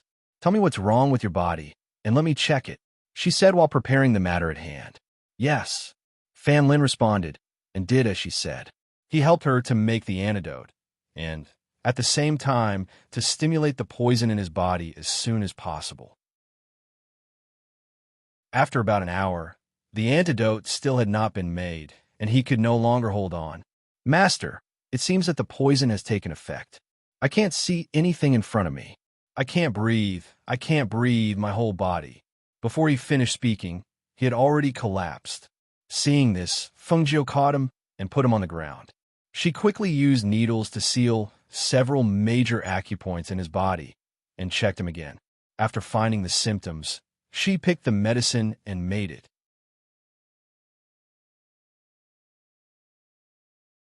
Chapter 887. After taking the antidote and pricking his acupoints with golden needles, the purple color on Fan Lin's face gradually faded after a few breaths. At this moment, Du Fan's voice came from outside. Master, I brought all the information. Come in. Feng Jiu put away the golden needles and looked at Du Fan. Seeing that the poison hadn't acted up yet, he handed him the antidote. This is the antidote. Don't run your qi for an hour after taking it. Yes. He took the antidote and handed over the information. Take the antidote here to Luo Yu and the others. She took the information and went outside to read it. She saw that there was only a simple task on the information, but this task didn't seem to have any problems and wasn't dangerous. The problem was that this task was to guide people, and Xiang Hua was assigned to do this task. Why did he guide him to do this task? The task was fake, and the real purpose was to lure him to death, right? Then why did he lure Xiang Hua to death? Why did he have to search his soul? Who was he? If he could capture a cultivator at the peak of the Golden Core realm alive and search his soul, this person must have the cultivation of the nascent soul realm. Oh no, oh no. Bai Xiao hurriedly ran in from outside. His expression changed slightly, and his face was full of panic. When he saw Fengjiu, who was guarding the manor, he hurriedly said, "Someone sneaked in from the back of the mountain." Hearing this, Fengjiu's eyes flashed, and a cold light flashed through his eyes. Someone sneaked in from the back of the mountain? Yes, many of them are men in black. A ground-drilling mouse I tamed some time ago told me that they sneaked in and hid in the forest. Our manor is guarded by Lung Shuang and the others. Those people haven't come yet, but we don't know what they want to do. What should we do? What should we do now? He was a little worried. There were only a few of them in the manor, and a few of them were poisoned. Xianghua was dead, but before they could find out who did it, someone sneaked in from the back of the mountain. What did they want to do? It was obvious that they were coming for them. Just as he was speaking, a small grayish-white mouse with a fist in its fist came out of his arms, squeaking as it scurried around his body. Fengjiu glanced at the little mouse, closed the information in his hand, and said, "Don't you know how to tame beasts? I'll leave the back of the mountain to you. Watch it for me." He stared blankly for a moment. Seeing her cold face and cold, killing intent, he immediately replied, "Yes." He knew how to tame beasts. He wasn't a useless person. There were at least hundreds of ferocious beasts and spirit beasts in the back of the mountain. Even if his combat ability wasn't good, his tame is tame. Calm. Calm. Calm. Fengjiu turned around and said a few words to Du Fan, asking him to take care of the people who had not fully recovered from a poison, and went to the front. When she came to the front, she saw Lung Shuang and Lung Hua patrolling around the manor. When they saw her come out, they walked over. "Master!" The two of them called out. Just as they were about to speak, Fengjiu called them in. "Is there any movement in front?" Fengjiu asked. "I didn't see anyone, but it seems like someone activated the array. I went out to take a look. The atmosphere outside the manor is not right. It's like a lot of people have surrounded us and are staring at us." Chapter 888. Yes. The two of them replied and looked at each other. "You guys guard the manor. I'll go outside and take a look." As she spoke, she walked out of the formation and arrived outside. As she watched the leaves around her move without any wind, her lips curled into a cold, bloodthirsty smile. "What's the point of hiding? Why? You don't dare to show your face? Haha, you're Xianghua's new master? Chu Baishan's successor?" A sinister voice sounded. Then, a man wearing a black cloak with a long scar on his face walked out. As the man walked out, the men in black who were hidden in the surrounding trees also walked out and followed behind him. They no longer hid their aura, and evil aura spread out. The bloodthirsty and evil aura and the blood aura of these people made Fengjiu realize at a glance that these people were evil cultivators. And they were evil cultivators with decent strength. Other than the leader who was a nascent soul cultivator, the dozens of people behind him were all golden core cultivators. The people surrounding the manor's array entrance were all foundation establishment cultivators. They were not from the Qingting Kingdom. To be exact, the Qingting Kingdom did not have evil cultivators with such strength. These people were at least from a third-class country. "You kill my people?" She was surprised that she could still use such a calm and gentle tone to ask. "You mean that Xianghua?" "Ha!" The leader of the nascent soul cultivators laughed and stared at Fengjiu. "I asked him to submit to me, but he refused. So I asked my people to teach him a lesson. But it was too boring, so I personally searched his soul. He was also stupid. He actually detonated himself. Haha, really stupid. I wanted to throw his body to the wild beast to gnaw on. But I thought of some useful information from the soul search and want to give you a gift. How about it? Are you satisfied with my gift?" The man stared at Fengjiu, and his voice was cold with a trace of madness. "Fengjiu, right? Hand over the ancient divine sword, azure tip, and perhaps I'll leave all of your corpses intact. Otherwise, huh?" Hearing his words, Fengjiu's eyes flickered and he laughed coldly. "So you're saying that you're here for the azure edge sword? I'm curious. How did you find us? But I'm not the only one targeting you. The corrupt Pats people are all targeting your Qingfeng sword. Brat, if you don't have the strength to take it, then you're courting death." That person's black figure instantly shot out, clawing at Fengjiu. Fengjiu narrowed her eyes slightly as she stared at the incoming claw. The air around her body surged. She stood there without moving, but her killing intent and intimidating aura instantly shot out. With a move of her hand, the Qing Feng sword appeared in her hand. A sharp green light shot out, giving off a cold and frightening aura. With a wave of her hand holding the sword, the Qing Feng's sword, which was different from ordinary swords, struck out like a large blade, bringing with it a strong gust of wind. Swish, swish, swish. The frightening gust of wind swept out in an instant. For a moment, some of the black-clothed men who couldn't dodge in time were cut in half. Some of the more agile ones fell to the ground and narrowly avoided the attack. However, when the black-clothed men who narrowly avoided the attack stood up, they were so shocked that they broke out in cold sweat. They stared at the Qing Feng sword in disbelief. Chapter 889. The evil cultivator in black who had dodged stared at the Qing Feng sword in Feng Jiu's hand with a dark expression. His eyes were filled with intense greed and excitement. This is the power of the Qing Feng sword? It's really not bad at all. As expected of an ancient divine sword. He stared at Feng Jiu's sword and laughed sinisterly. As his laughter spread out, the airflow in the air fluctuated due to his pressure, becoming heavy and difficult to breathe. His laughter was especially eerie in the night. Feng Jiu did not stare at anyone else. Her gaze was only fixed on the evil cultivator in the lead. Since he was the one who killed Xianghua, then she would make him pay with his blood. The red figure surged with spiritual power in the night. The dazzling flame-like airflow wrapped around her, making her look extremely dazzling. Even in the night, one could see her at a glance. She held the Qing Feng sword and pointed it diagonally to the ground. Her gaze slowly narrowed, and her cold and eerie voice carried a gloomy and intense bloodthirst as it spread out in the night. You have to pay the price for killing my people. As soon as her voice fell, the red figure swept out like a ghost. If it were not for the fiery airflow surging around her body, no one would be able to catch her movements. In that instant, everyone felt an earth-shattering, murderous aura burst out from the red-clothed youth. The murderous aura was like a torrential river that was about to engulf them. What shocked them the most was that within the murderous aura, there was an ancient pressure that made their hearts tremble. I'll let you have a taste of death by 1,000 cuts.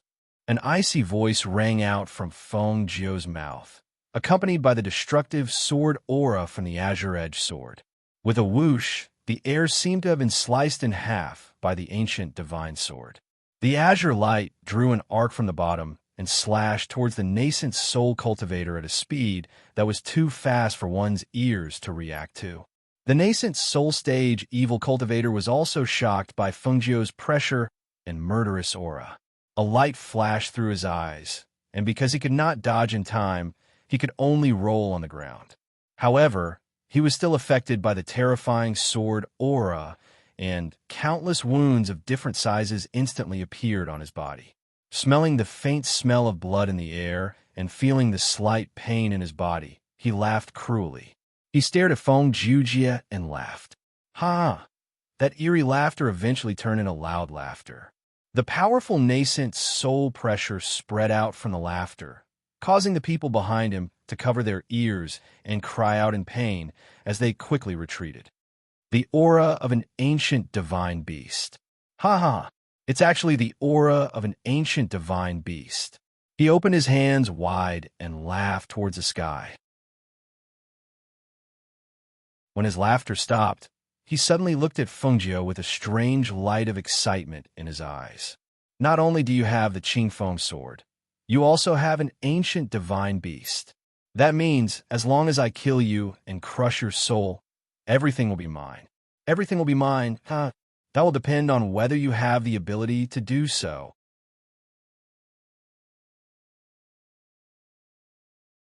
Chapter 890. Brat, you want to kill me? You're not qualified. Feng Jiu smirked as she saw the evil cultivator charging towards her. Then I'll show you whether I'm qualified or not. As soon as she finished speaking, she no longer concealed her cultivation and aura. In an instant, The aura of the peak of the foundation establishment stage spread out from her body. A powerful ancient pressure also surged out like a flood under her release, turning into a ferocious beast that pounced towards the nascent soul stage evil cultivator. He sucked in a breath of cold air, his eyes filled with disbelief. As a nascent soul cultivator, he could sense the ancient aura from the young man's aura. Naturally, he could also sense that the aura of a peak foundation establishment cultivator emanating from the young man's body contained a terrifying aura. That was the aura of the heavenly Tao. Could it be that he's actually a heavenly Tao foundation establishment cultivator? The powerful aura from the ancient aura enveloped his entire body. He could only feel the aura of death enveloping his head. His body stiffened for a moment, but at that moment, a green light flashed before his eyes and a sharp pain shot through his spine. Hiss! The moment the green sword swung down, a bloody arm flew out. It spun a few times in the air before landing 10 meters away. A shrill scream pierced through the air and traveled into everyone's ears. Hiss! How is this possible? The Jindan stage evil cultivators and foundation establishment stage evil cultivators who were 10 meters away were all shocked by this scene. They all widened their eyes in disbelief as they watched the severed arm fly through the air and smash into the ground that was covered with fine sand and stones. The evil cultivator clutched his severed arm and retreated step by step. His eyes were filled with disbelief and shock. He didn't expect Fengjiu to be so fast, nor did he expect that a nascent soul cultivator like him would have his arm chopped off by a foundation establishment cultivator. The sharp pain from his body and the warm blood on his hand that was clutching his severed arm clearly told him that this wasn't fake. This was real. His hand had really been chopped off by this youth. Fengjiu stood against the wind with her sword in hand. In the night, her red robes fluttered and a bloodthirsty aura spread from between her brows. She stared at the nascent soul evil cultivator in front of her and raised the Qingfeng sword in her hand, gesturing at him. You know what? If I had moved my sword just a little bit, I wouldn't have just cut off your arm. Her lips curled into a mocking sneer. Knowing that I have an ancient divine beast and the azure-edged sword, you still dare to provoke me? You're courting death. All of you attack. Kill him. That nascent soul cultivator retreated step by step, but ordered the heretic cultivators behind him to step forward. However, these people were heretic cultivators. After seeing that even a nascent soul cultivator's arm had been chopped off, who would dare to step forward to die? When a nascent soul stage cultivator saw that no one came forward, he angrily turned around and glared at the people who had retreated 10 meters away. Go! What are you all standing there for? Kill him. However, as soon as he finished speaking, he felt a chill behind his back. A murderous aura attacked him. He immediately turned around and saw the red-robed youth closing in on him with the azure-edged sword in hand. The murderous aura was so fierce that he didn't want to retreat. He gritted his teeth and gathered a sharp chi in his uninjured hand to attack the youth. He turned around and planned to escape first. If he could save his life, he wouldn't have to worry about not being able to take his life in the future. You want to leave? Since you're here, don't even think about leaving alive.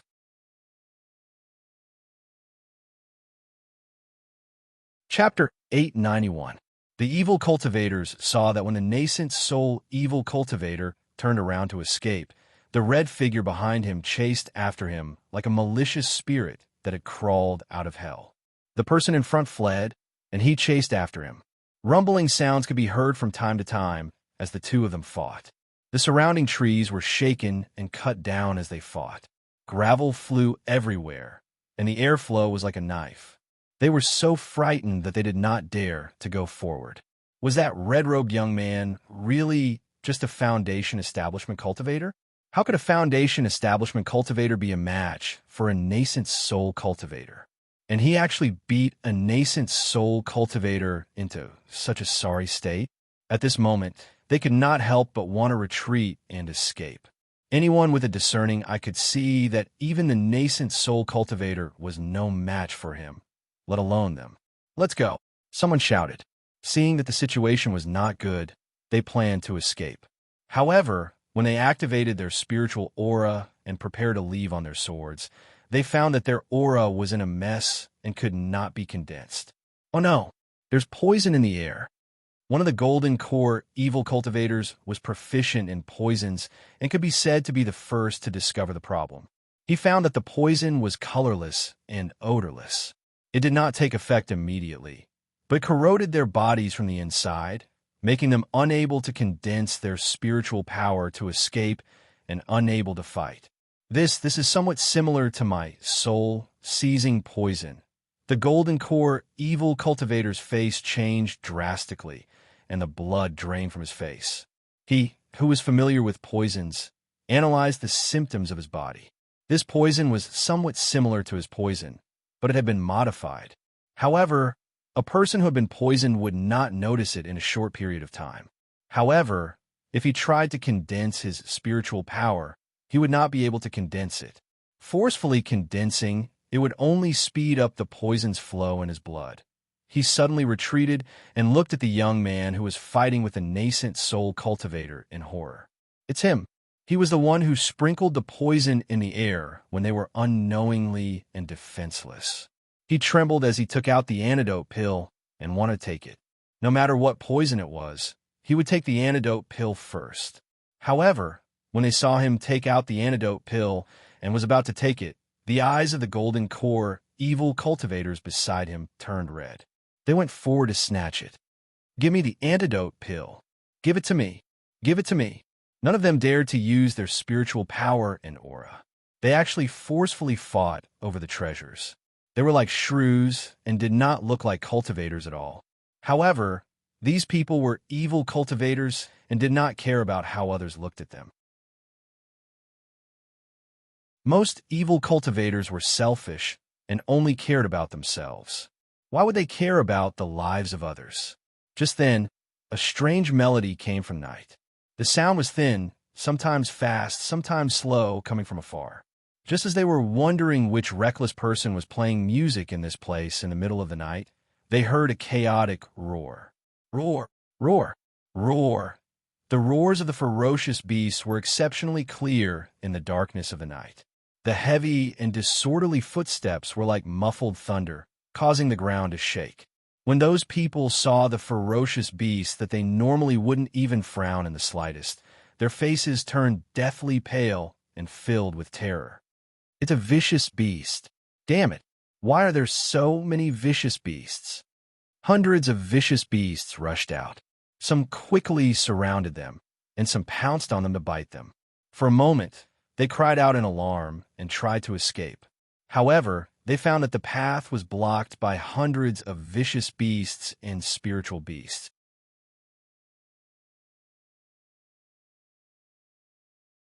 Chapter 892. Behind him, Lung Shuang and the others also walked out. There were traces of battle on their bodies. Obviously, they had fought with the person who had sneaked into the back of the mountain. "Master, the people in the back of the mountain have been dealt with," Bai Xiao shouted. Seeing that the nascent soul cultivator was being defeated by her, she picked up the musical instrument in her hand and put it to her mouth. As the sound of the musical instrument rang out, the ferocious beasts pounced on the cultivators crazily and bit them. It didn't need to do anything. The evil cultivators who couldn't use their spiritual power to fight were all torn to pieces by the ferocious beast's claws. Shrill screams and the strong smell of blood filled the air. In less than half an hour, the ground was covered in blood and flesh. None of the evil cultivators survived. Bai Xiao and the others looked in the direction of the scream. They saw that one of the nascent soul cultivator's legs had been chopped off by the Qingfeng sword. He flew out and fell to the ground, unable to stand up. Feng Jiu walked closer and looked at the evil cultivator who was struggling and wailing on the ground. Murderous intent surged in his eyes. "Have you thought about how you want to die?" The evil cultivator had one of his arms and one of his legs chopped off. He couldn't dodge or escape.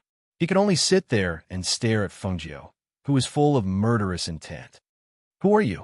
How can a Peak Foundation establishment cultivator injure me to this extent? Who are you? How dare you provoke me when you don't even know who I am." She sneered and pointed the sharp sword in her hand at his dantian. "Don't even think about trying to escape with your nascent soul. Not many people I want to kill can escape." The nascent soul cultivator's face was ghastly pale. Cold sweat seeped out of his forehead. He stared at Feng Jiao in front of him and smiled sinisterly. He gritted his teeth and wanted to explode and kill himself. Unexpectedly, Feng Jiao, who had already seen through his intentions, shot out a few silver needles. The evil cultivator fell to the ground, as if he had lost consciousness. "Take him back. Don't let him die so easily," she said coldly. She glanced at the dead, evil sorcerers around her and said to the few of them, "Clean this up." Then she walked into the manor. Even after killing those people, she still couldn't let it go. After killing those people, Xianghua would not come back to life. He hadn't been by her side for a long time, but his oath seemed to still echo in her mind. However, such a person was now dead. She knew that this was only the beginning and not the end. As long as she walked down this path, the people around her could face all of this. They could be implicated by her and die because of her. Everyone watched as she walked into the manor with the Qing Feng sword in hand. They couldn't help but sigh in their hearts, but they didn't know what to say. They could only listen to her and deal with this place first. Xianghua's death was a blow to them, but also a warning. It let them know that if someone really wanted to kill them and set them up with their current strength, they really could only be trampled on. Those who were seriously injured go back and bandage them. Those who are lightly injured, follow me to clean up the scene. Du Fan said, and led a few people who were lightly injured to deal with the corpses outside.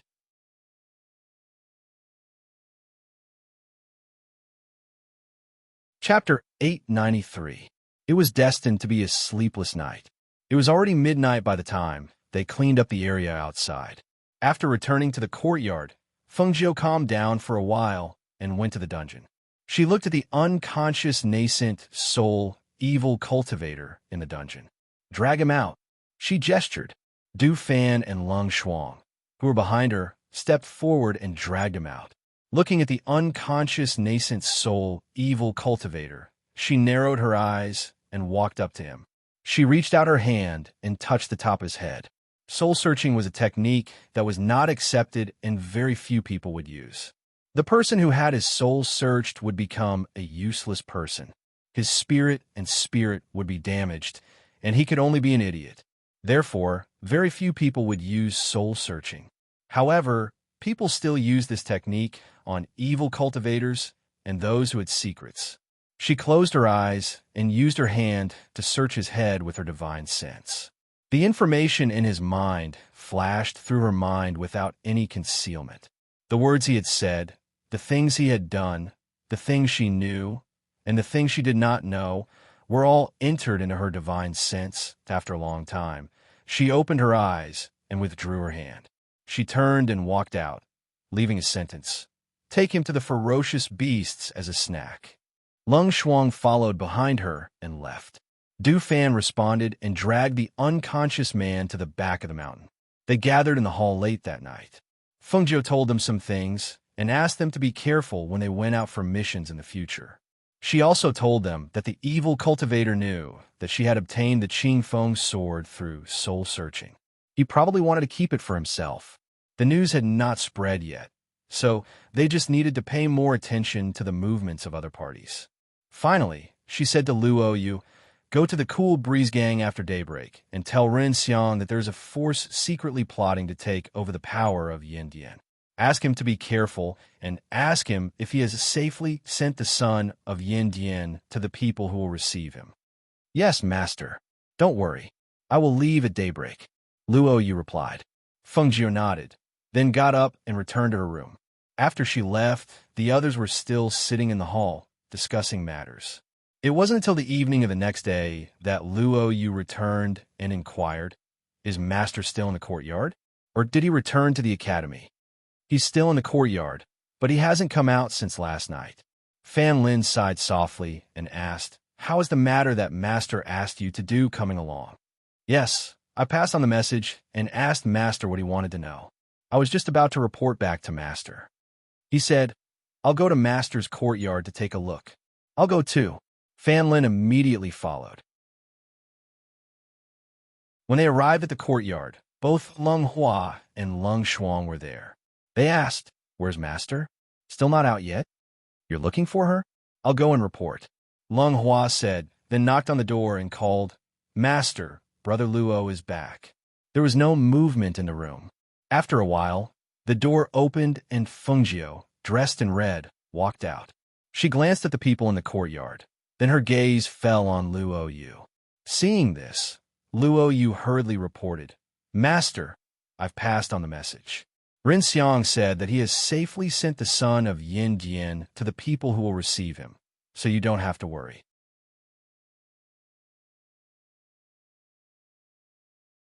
Chapter 894.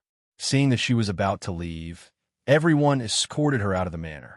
They watched as she rode on Lao Bai's back and left with Tun Yun. They stood there for a long time before returning to the manor. Although they were master and servant, their master treated them like family. They all knew that their master was very sad to see Xiang Hua killed. After all, everyone who followed her was carefully selected by her. Now they were all gone. Thinking of this, everyone secretly made up their minds. They had to work hard and cultivate. They had to become stronger as soon as possible. The next morning, Fengjiu returned to the academy after a trip to the black market. She walked through the academy's main gate and went straight to her cave residence. The academy had started school at the beginning of February and the students had all returned. However, it was still early and there were not many students walking around in the academy. After returning to the academy and reporting, she did not go out again. Every day, if she was not cultivating in her cave residence, she was refining pills and making medicine. Half a month had passed. One day, the dean sent someone to summon her.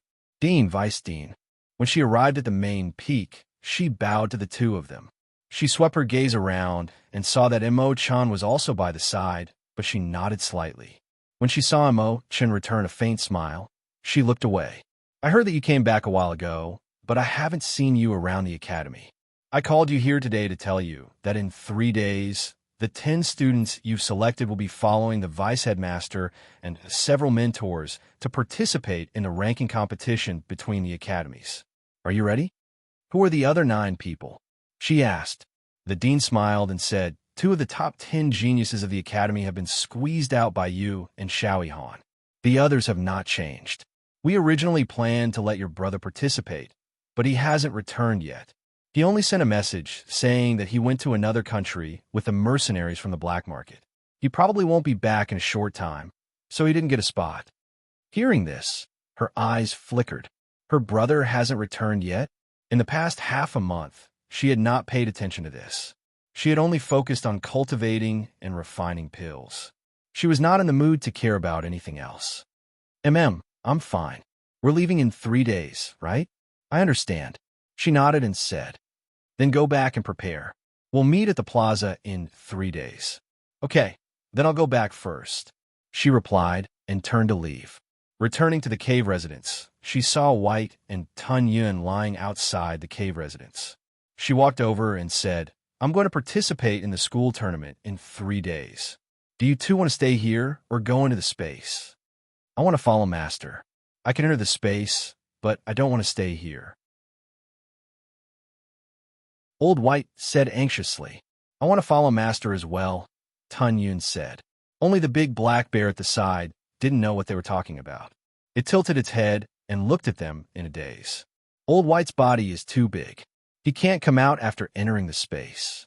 As for Tun Yun, he doesn't need to enter the space. He could just stay by my side. She looked at the 2 beasts and then looked at the big black bear. She patted its head and said, "Little Black, do you want to go back to the forest?" "Roar." It let out a low roar and hugged the tree beside it, indicating that it did not want to go back.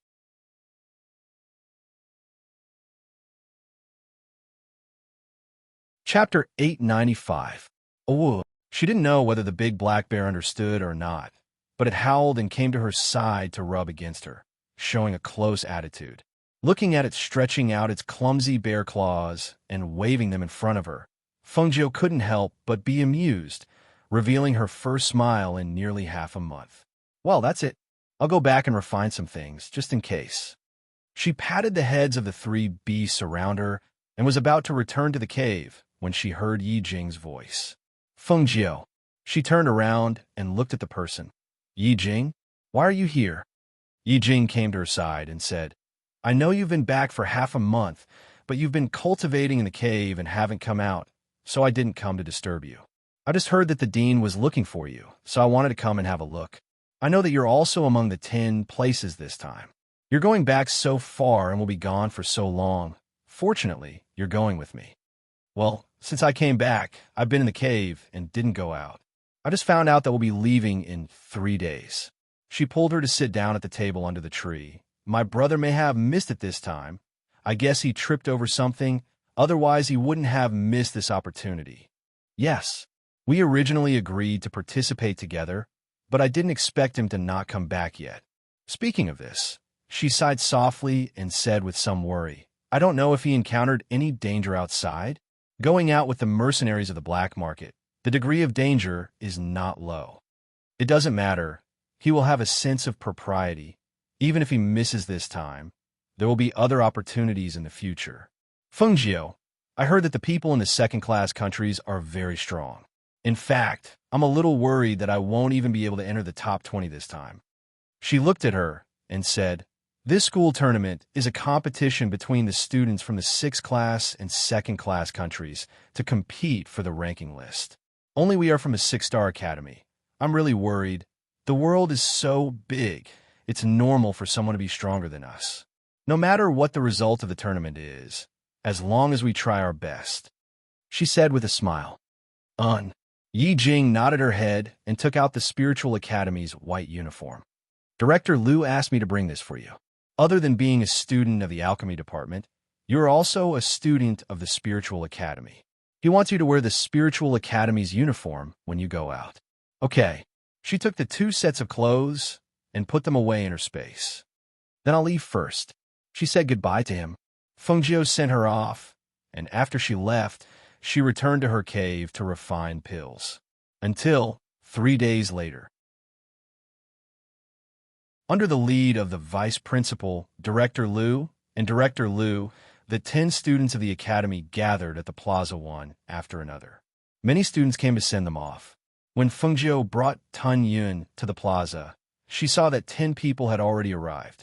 Other than Yet Tung, Xiao Yihan, and Yi Jing, there were also a few people that she had seen before. Almost all of them were students of the Spiritual Academy. She roughly looked around and saw that there were 9 people, including her, but Ouyang Xiu's figure was nowhere to be seen. After looking around, she saw a figure coming from not far away. Fengjiu, you're here. Yi Jing came to her side. Seeing her looking at Ouyang Xiu, she also looked at him.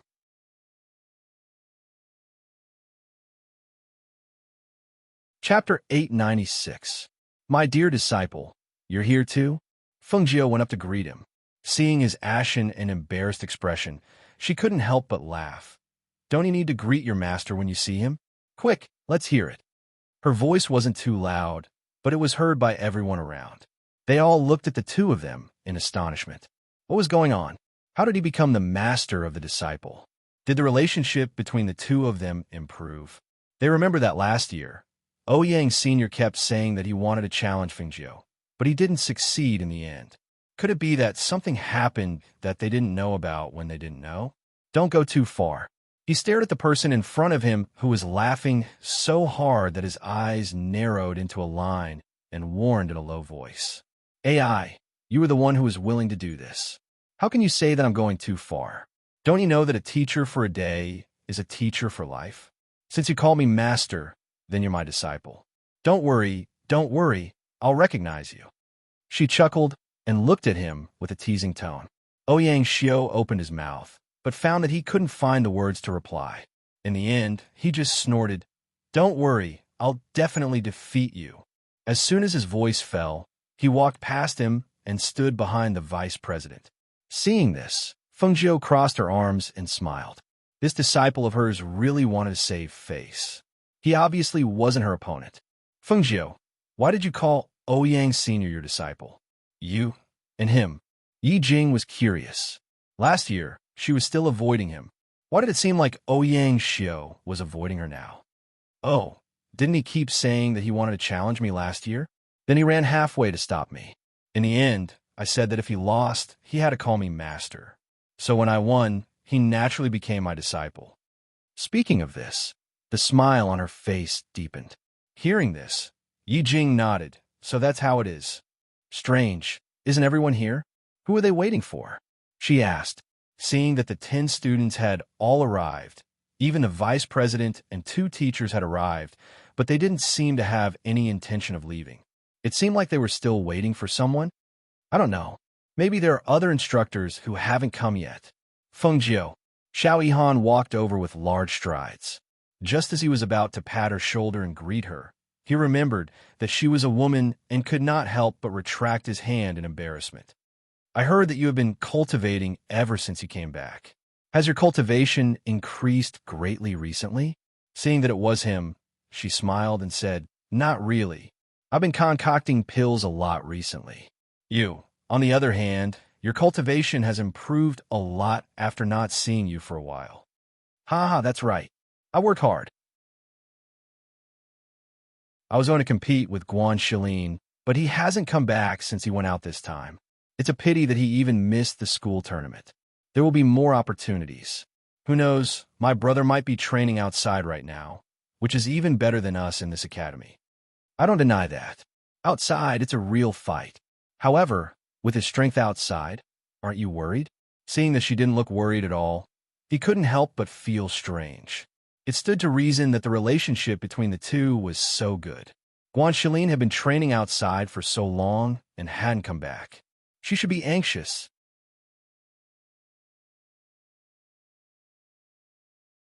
Chapter 897. The white figure walked over from a distance. His steps were light and steady, and his figure was graceful. His clothes fluttered in the wind, making him look like an immortal descending to the mortal world. When he appeared, many of the surrounding female students had red hearts in their eyes as they looked at him with gazes of adoration, shyness, and excitement. However, the immortal-like man didn't seem to notice the people around him. His gaze swept past Feng Jiu's face indifferently, taking in her astonishment. A smile seemed to appear at the corner of his lips. He slowly walked to the front of the vice-headmaster and said a few words to him. The vice-headmaster looked at everyone and said, Since everyone is here, let's go. Yes, everyone responded. Just as they were about to walk out of the academy's gate, a voice suddenly sounded out. Wait! Everyone was startled as they turned around to see a student of the academy. Some people recognized him as one of the academy's top 10 students. However, other than Xiao Yihan, who took the top 3 spot, the person at the bottom was pushed out because of Feng Jiu. Unlike Xiao Yihan, who had obtained his spot through a challenge, Feng Jiu had not fought with anyone in the top 10 and was directly selected by the dean. Therefore, other than a few people who knew about her strength, the majority of the people were puzzled and unconvinced about Feng Jiu's participation in the academy's competition. It's Senior Geng. This time, because Feng Jiu was selected, Senior Geng, who was ranked 10th, was pushed out. Senior Geng's strength wasn't only ranked 10th, but last year's ranking was overtaken. This year, his ranking was lowered and he was ranked 10th. Therefore, he wasn't able to participate in the academy's competition. However, I feel that his strength is stronger than Feng Jiu's. That's right, I think so too. However, it could be that Feng Jiu's background is stronger than Senior Geng's. Otherwise, Senior Geng wouldn't have been pushed out without even competing. It said that Feng Jiu came from a 9th-tier country. However, something happened last year and the entire academy's teachers were sent to save him. I feel that his background isn't ordinary. Let's not talk about that. Look at Student Geng's posture. Don't tell me he wants to challenge Feng Jiu here. He's already been selected, so how could the vice head allow him to mess around? Hearing this, everyone's gazes fell on Senior Geng and then looked at Feng Jiu. They were all wondering if the two of them were going to fight. Is there something you need? The vice head looked at the student surnamed Geng and asked, Vice head, I refuse to accept this. His voice was deep, making his intentions clear. His gaze swept past the crowd and landed on Feng Jiu. What right does he have to represent the academy in the competition? I'm not convinced. He's just a new student who came in last year. How could he be stronger than me? I'm not convinced. I want to challenge him. Hearing those words, the vice school head frowned. These are the rules of the academy. We have our own reasons for replacing you. You may return now. Don't delay our departure time. There was a hint of displeasure in his voice. He was well aware of Fengjiu's strength. It could be said that among the 10 students, Fengjiu was the one he and the dean valued the most. The only reason they had a chance to enter the top 3 was because of Fengjiu.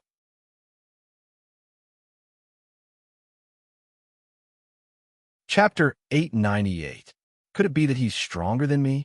He asked in a calm voice, unwilling to accept this.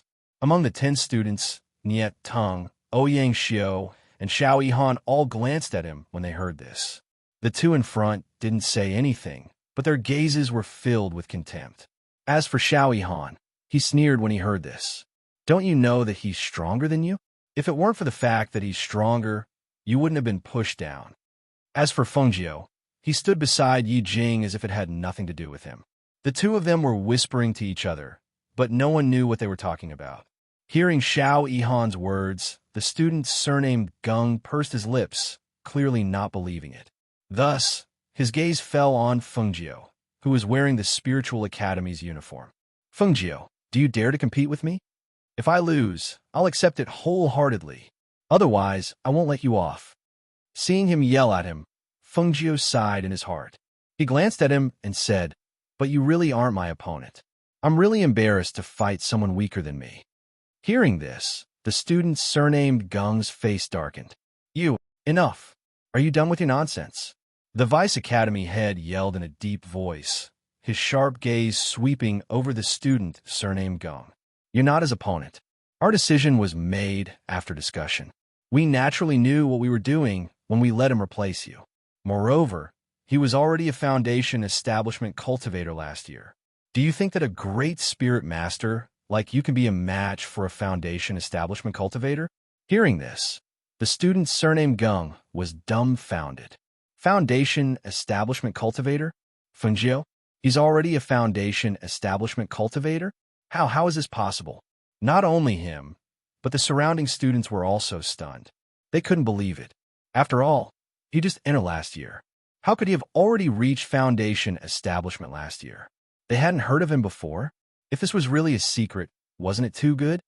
Yes, I can testify that Fengjiu is indeed a Foundation Establishment cultivator. Let alone you, even I am no match for her. Yi Jing said. She was ranked 5th in the top 10 and was stronger than Gung. However, she was no match for Fengjiu, let alone Yi Jing. When the student's surname Gung heard this, he was startled and speechless for a long time. He could only stare blankly at Fengjiu. All right, let's go. Don't be late. With that, the vice president strode out. This time he stood there and watched, but did not open his mouth to protest. No matter how arrogant he was and how much he didn't want to admit it, he knew that if the vice president and Yi Jing said so, then it was most likely true. Everyone else watched as they left, and when they reached the entrance, the vice-chancellor waved his sleeve and a spacecraft appeared in front of him. Everyone get on the spacecraft. The vice-chancellor said, letting everyone get on first. The 10 people who were selected, in addition to being the top 10 in the academy, also had good family backgrounds. Naturally, they didn't find the spacecraft novel. Therefore, each one of them calmly walked up. Finally, the 2 mentors, the vice-chancellor and M.O. Chun, boarded the spacecraft together. The spacecraft floated off the ground and flew into the sky. The people outside the gate watched for a long time before coming back to their senses. They looked on enviously as the spacecraft disappeared into the clouds. Then, they turned around and returned to the academy. In time, they would also be able to go to second-class country or even a first-class country and enter a 1-star academy.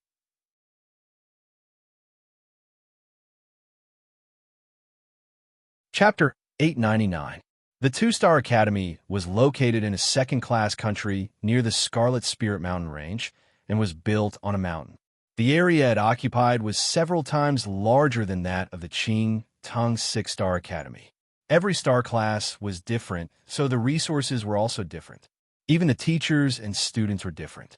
Living in a two-star academy, everyone had a sense of pride in their hearts. Pride that they were from a two-star academy, pride that they were superior to others. On this day, the people of the two-star academy arrived by airship one after another.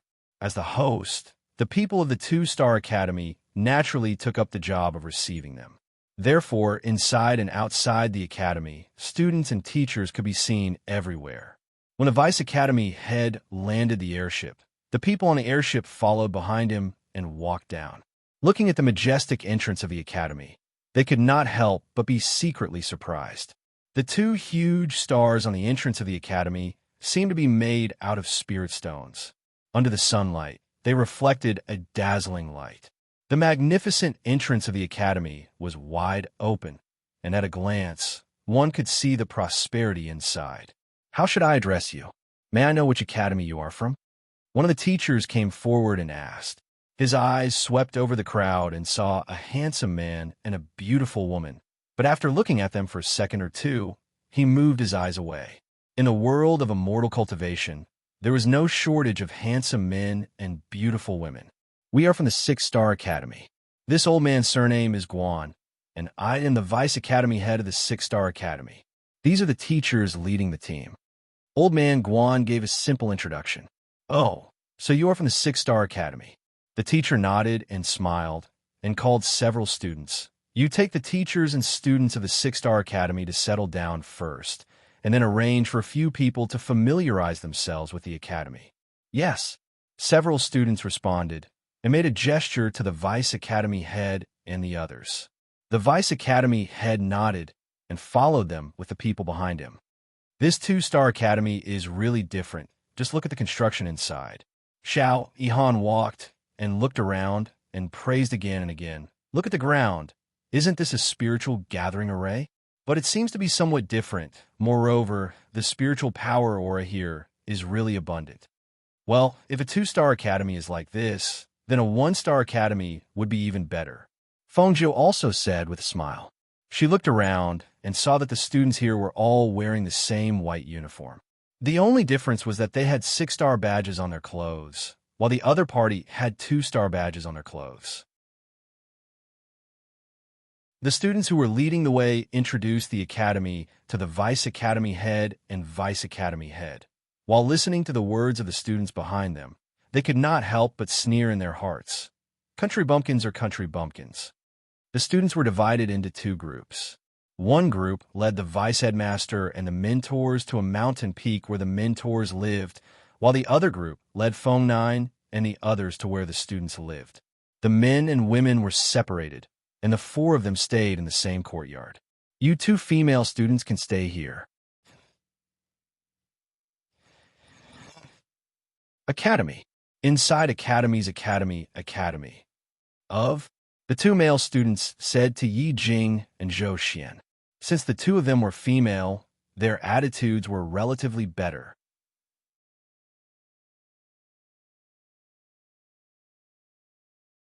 Chapter 900. Good. After resting for a while, we will go out and familiarize ourselves with the place. Fengjiu smiled and stood together with the other 7 men. When the two male students saw this, they went out and said to Fengjiu and the others, "Let's go. The men live on the other side." Saying that, they led the way in front. After about the time it takes for an incense stick to burn, they arrived at the other side where the male students lived. It was also a row of courtyards side by side. Many of the people who had arrived earlier had already moved into the courtyard. There were also some who were sitting at the stone table under the trees outside the courtyard or were walking around. When the students saw that there were people coming, they looked at them one by one. When they saw the 6-star emblem on their clothes, the contempt in their eyes became heavier. It turned out that they were actually people from the 6-star academy. The 6-star academy was the lowest ranked academy among all the academies present. As such, the people from that place could not even enter their eyes. But this time, most of them did not even put the people from the 6-star academy in their eyes, as they felt that compared to them, they were completely incomparable. "Here, you can look around and see if there are any vacant rooms," the two male students who were leading the way said, and then led them to the area where the male students lived and then left. Seeing the two people leave only a sentence and then leave, Xiao Yihan shook his head. Sure enough, the men are not as good as the women. They did not even say a word. Saying that, he walked into one of the courtyards. Just as he was about to go in and take a look, he was stopped by one of the men in the courtyard. Our courtyard is already full. Full? Xiao Yihan was startled and said to Feng Jiu behind him, Let's go to the back and take a look. Feng Jiu complied and also walked to the back. Who would have thought that each courtyard was already occupied? When they wanted to go in, they all got the same sentence, full. After hearing this sentence many times, they could not help but laugh. After walking around, they came to the front of the courtyards. There were 1 or 2 3-star academy students sitting in each courtyard. Seeing them walk around, they raised their chins and looked at them. Feng Jiu crossed his arms over his chest and leaned against the courtyard door. With a smile on his face, he looked at the 2 3-star academy students in the courtyard. Is this courtyard full? Yes. The 2 people replied. All right then, since it's full, let's do something direct. She rubbed her fists and rubbed them. A malicious smile appeared on her face. What if you came out on your own? Or should we drag you out? Although she didn't want to start a fight as soon as she arrived at this place, these people were occupying a courtyard by themselves. Wasn't this forcing them to fight? Everywhere was the same. The weak would only end up being bullied, and even if they were from a 6-star academy. But who among them would be bullied by others? Daring to bully them, this was absolutely asking for a beating. When the people in the courtyard heard this, they were stunned for a moment. They looked at them in disbelief and then laughed out loud. What did you say? Drag us out? Ha ha ha. Just because of your 6-star academy? I'll do it. You guys, do you really think this place is yours? 1 or 2 people wanted to occupy a courtyard. Since they refused to let him out, then he would settle it with his fists. Anyway, my whole body is sore from sitting on a spaceship. I've been wanting to move around for a while now. Xiao Yihan shook his arms and walked in.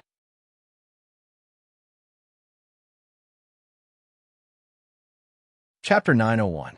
The people from the other academies did not move, but when the people from the 3-star academy saw that their academy's people were surrounded, they also surrounded them, and their auras surged. What? You want to compete? Good. Our hands are also itching. That's good. How about we go to the open space outside? Feng Jiu said with a smile. When it came to fighting, she was not afraid of anyone. Good. Let's see how much weight the people from your 6-star academy have. The people from the 3-star academy coldly snorted and turned around to go to the open space outside, and the others also followed. Those who were originally sitting and chatting, on seeing this, also excitedly surrounded them, intending to watch a good show. Nie Tang's sharp eyes swept over those people and stepped forward. How do you want to fight? Ouyang Xiu's face was also cold. He was being bullied. He would not blindly retreat. It was just a fight. Who was afraid of who? Xiao Yihan's face was full of excitement. He had already wanted to test the skills of these people. What was the difference between the students from the 3-star academy and the students from the 6-star academy? The other few people were also the same. They also wanted to take this opportunity to test the strength of the people from the 3-star academy. Only Feng Jiu's hands were itchy and wanted to fight. She did not care about their cultivation, no matter how strong they were. They could not be stronger than a nascent soul cultivator. She just wanted to exercise her hands and feet and take the opportunity to give these people a warning. She believed that after this fight, no one would dare to come and find trouble with them. So what if they were from a 6-star academy? Who said that the strength of the people from the 3-star academy was stronger than them? Well, maybe the strength of these people was not bad. On their side, apart from the last few in the top 10, the strength of the top 5 was not to be underestimated. Hearing Nie Tang ask how to fight, she could not help but sneer, glanced at him, and said, You still want to ask them how to fight? Of course it's a melee. The faster we finish, the more we can go back to the courtyard or rest. Do you want to slowly fight them one-on-one? While speaking, the corners of her mouth hooked up, and she clenched her fist and shouted, No matter how you fight, just beat them to the ground. Bang! One of the 3-star students didn't expect Feng Jiu to suddenly attack and was caught off guard. With a bang, his eyes were punched, and he staggered back a few steps before stabilizing himself. He covered his stinging eyes and glared at Fengjiu. "You sneak attacked me." Fengjiu snorted and said arrogantly, "What sneak attack? I was standing right in front of you, swinging my fist. Who can you blame for your slow reaction?" "Damn it!" that person shouted angrily, clenching his fists and rushing forward. Seeing this, the others also joined in the chaotic battle. In an instant, the empty space was occupied by them. Low growls and the sounds of fists landing accompanied by cries of pain rang out, causing the surrounding students to be flabbergasted. This was because they weren't fighting in a proper manner. Instead, they were waving their fists and fighting in a chaotic battle. One of them threw a punch, while the other threw a kick. Some of them hugged their thighs, while others threw a punch at their faces. The fight was so intense that everyone was dumbfounded. "Ah, roar. Damn it. Who kicked my butt? Hiss. Look closely and hit. Don't hit your own people. Ah, damn it, you brat. Don't keep hitting my face."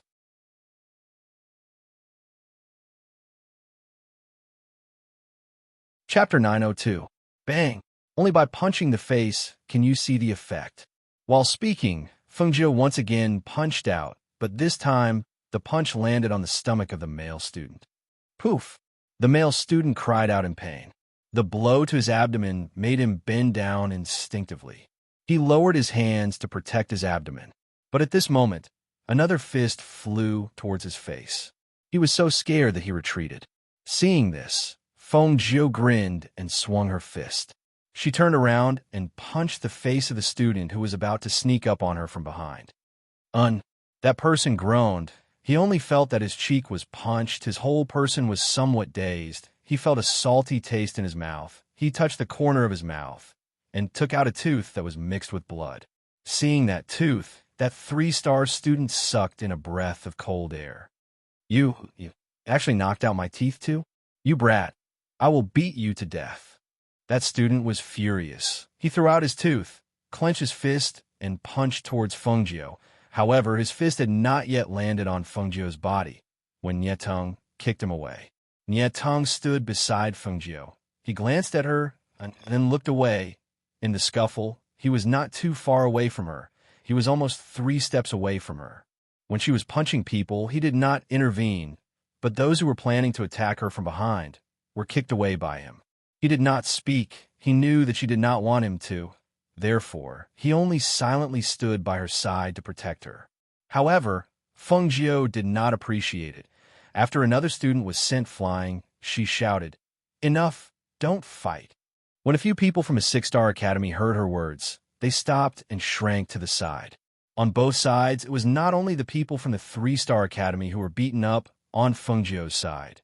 In addition to her, Nietong, Ouyang Xiu, and Xiao Yihan, the other 4 people were also beaten to the point that their faces were bruised, but compared to the people from the 3-star academy, their injuries could be considered light, while the other side's face was completely swollen. Hiss! Damn it! Are you really from 6-star academy? One of the 3-star academy's students clenched his teeth as he glared at them. With that kind of skill, they were even faster than them. Especially those 4 people, whoever got close to them would only end up being beaten up. How could they not know that the fighting prowess of the people from the 6-star academy had become so strong? Although it was a chaotic battle, it was almost a one-sided beating. It was too infuriating. He is from a 6-star academy, what about it? Fengjiu raised an eyebrow and glanced at the man who was scared by her. Don't worry, we won't be as tasteless as you. 1 or 2 people occupying a courtyard. We only need 2 courtyards, the rest is up to you. As soon as she finished speaking, she turned and walked into the first courtyard. She saw that other than the 2 rooms on the left and right, there were also 2 rooms in the middle.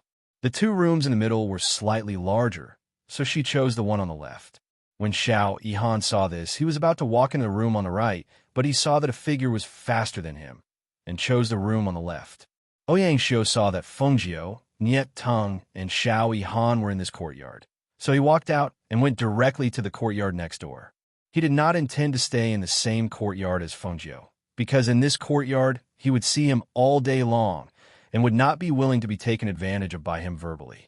So, In the end, the 8 people stayed in this courtyard. For people to a courtyard, 1 person to a room, so they had their own space.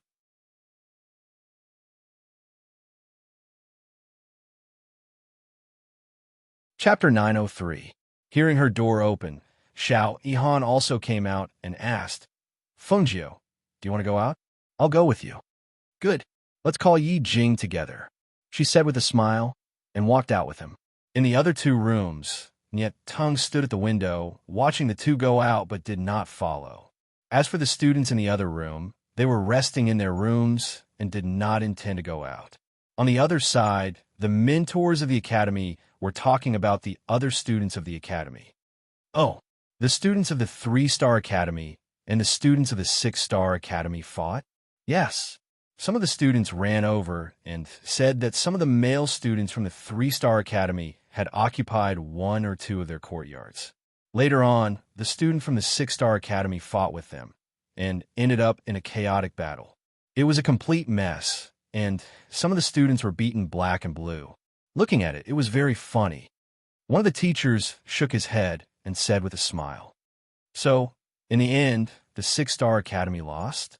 No, the 6-star academy won, but the 3-star academy lost. In the end, several of them could not stand up, but I did not expect that the strength of the 6-star academy students would be so good. There's such a thing? Another mentor was somewhat surprised, and then said with a smile, This way, it is interesting. I originally thought that this year's ranking would not be interesting, but looking at this year's competition should be very strong. It really makes people look forward to it. Yes, the performance of the 6-star academy students was quite good. They directly beat up the students of the 3-star academy. I believe that in the following days, no one will dare to find trouble with them. Let them come in advance and live in our academy for half a month so that they can secretly compete with each other and also stimulate their fighting strength. I hope that when the time comes, they will not let us down. Oh, no matter what, we will not be able to surpass our 2-star academy students to win first place. These few academies matters. Let them go. Don't worry about them. One of the mentors waved his hand. I still have something to do, so I will go back first. Seeing that the mentor left, the other people also left one after another. On the other side, Fengjiu and Xiao Yihan came to the courtyard where Yi Jing and Zhou Xian lived. Yi Jing? Fengjiu called from outside, but he didn't go in. After a while, Yi Jing's door opened. She walked out and nodded at Fengjiu before walking to Zhou Xian's room and knocking on the door. Zhou Xian, we're going out for a walk. Do you want to come with us? The door to Zhou Xian's room was also opened. She glanced at Yi Jing in front of the door, then looked at Fengjiu and Lu Yi, nodding her head. In, I'll go with you. She was unfamiliar with this place, so it was better to have someone from the same academy as her to keep her company. Then let's go, she said with a smile, and walked out of the courtyard with her. The 4 of them walked around together, familiarizing themselves with the surrounding environment. They also heard a lot about the 2-star academy from the mouths of some of the students. In the evening, the 4 of them received a jade strip sound transmission from the vice headmaster. The vice chancellor wants us to go over. He said he has something to tell us. Yi Jing looked at them and said, Yes, we received it too. Let's go back and see what's going on. The few of them said as they walked back together.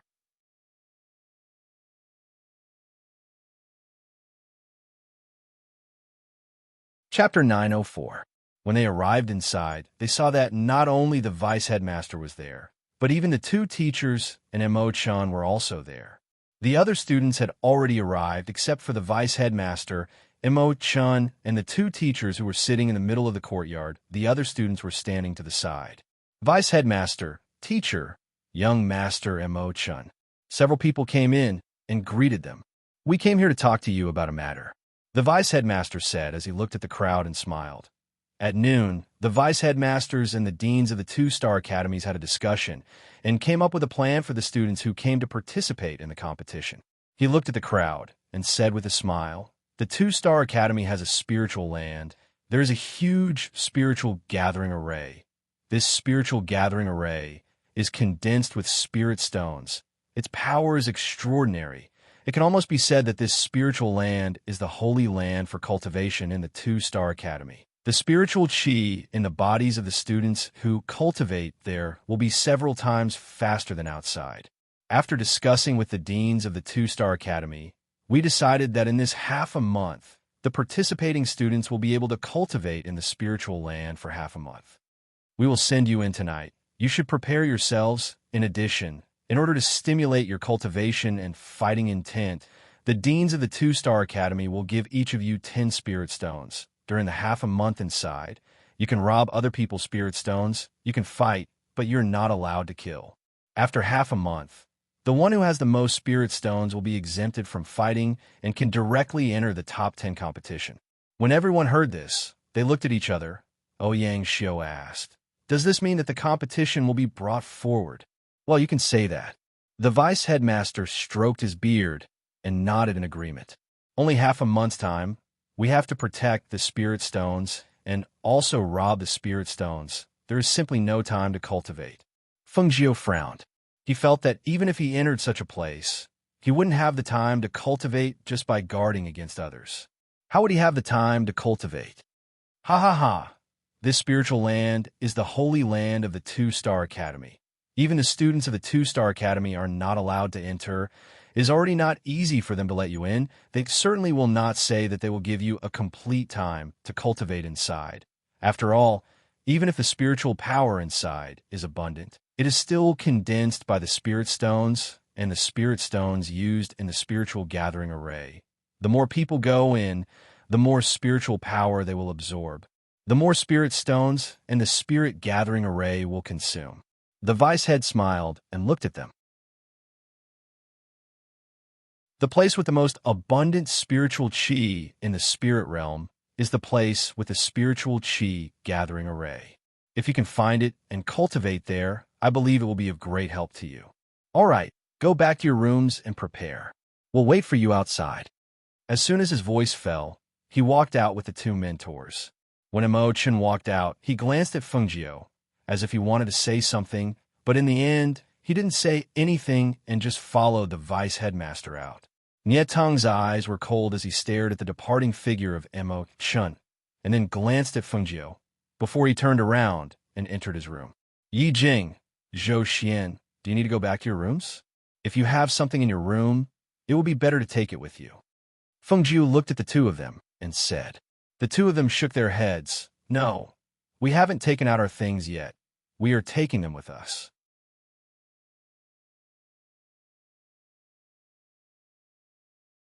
Chapter 905. The 10 people came outside. Feng Jiu did not want to bring the swallowing cloud into the spiritual land, so he entrusted it to the vice headmaster to take care of it. The group of people came to the designated place, where the people from the other academies had already arrived. When they saw them, especially the students from the 3-star academy, their faces were still bruised and swollen as they stared hatefully at them. Feng Jiu and the others did not pay attention to them, but their eyes fell on the 10 people from the 2-star academy. There were 8 men and 2 women. All of them were wearing the same white robes, with 2 stars on their robes. Seeing the 10 people, except for Feng Jiu, the other people slightly frowned because the strength of these 10 people was very strong. 8 of them were foundation establishment cultivators. Among the 8 foundation establishment cultivators, 3 of them were intermediate foundation establishment cultivators. 1 was peak foundation establishment cultivator, and the other 2 were not foundation establishment cultivators. But they were still peak Great Spirit Master cultivators. With such strength, they were really much stronger than the people from the other academies. If the strength of the people from the other academies could compete with them, then it would be the students from the 2-star academy. When they were sizing up the 10 people were also sizing up Nie Tong and the others. After seeing their cultivation, the 10 people faintly looked away, although they did not say anything, but their expressions were full of arrogance. Compared to them, on the side of the 6-star academy, except for Feng Jiu, Nie Tong, Ouyang Xiao, and Xiao Yihan, who were foundation establishment cultivators, the rest were all Great Spirit Masters. Moreover, not all of them were peak Great Spirit Masters. With such strength, the people from the 2-star academy really did not put them in their eyes. The dean and the vice headmaster of the 2-star academy looked at the students in front of them and smiled as they distributed the spirit stones to them. These spirit stones have a specific mark and belong to our 2-Star Academy's spirit stones. Even if you have some on your body, it will not be mixed together. Well, I believe that your headmasters and the vice headmasters have already explained to you, so I will not say much. You can all enter the transfer array. After entering the transfer array, even the students of the academy will not be in the same place. They will be scattered. The dean of the 2-Star Academy said with a smile, and let the vice headmaster open the transfer array and send them into the spiritual land. Go. Be careful. The vice president and the others looked at Fengjiu and the others. Yes, vice head. I'll have to trouble you to take care of my little beast. She looked at Tun Yun, who was standing beside the vice president. Many people had seen her bring Tun Yun along. If she were to directly put him into her space, she was afraid that it would cause trouble. Thus, she could only leave him in the care of the vice president. I know. The vice head nodded, thinking that the cloud-devouring beast was just a pet. He didn't know that it was a divine beast. The students from the other academies also gave instructions to the other academies before walking into the transmission array.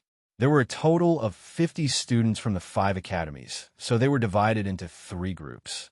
The vice headmaster and the others watched as Fengjiu's group disappeared into the transmission array before turning to leave.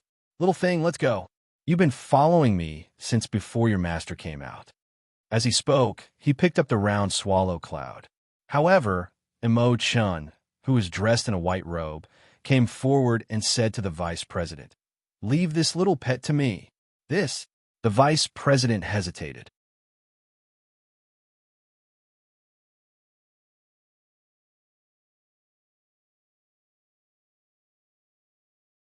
In the darkness of the night, white figures were moving around, searching for the location of the spirit gathering formation. Compared to the others, Fengjiu already knew the approximate location and was heading in that direction. However, at this moment, a figure suddenly rushed towards her. She dodged to the side to avoid the other party's attack. At the same time, she retreated to open up the distance between them. Above the white robes, there were 2 stars, indicating that he was a student of a 2-Star Academy. Oomph. Consider yourself unlucky to have met me.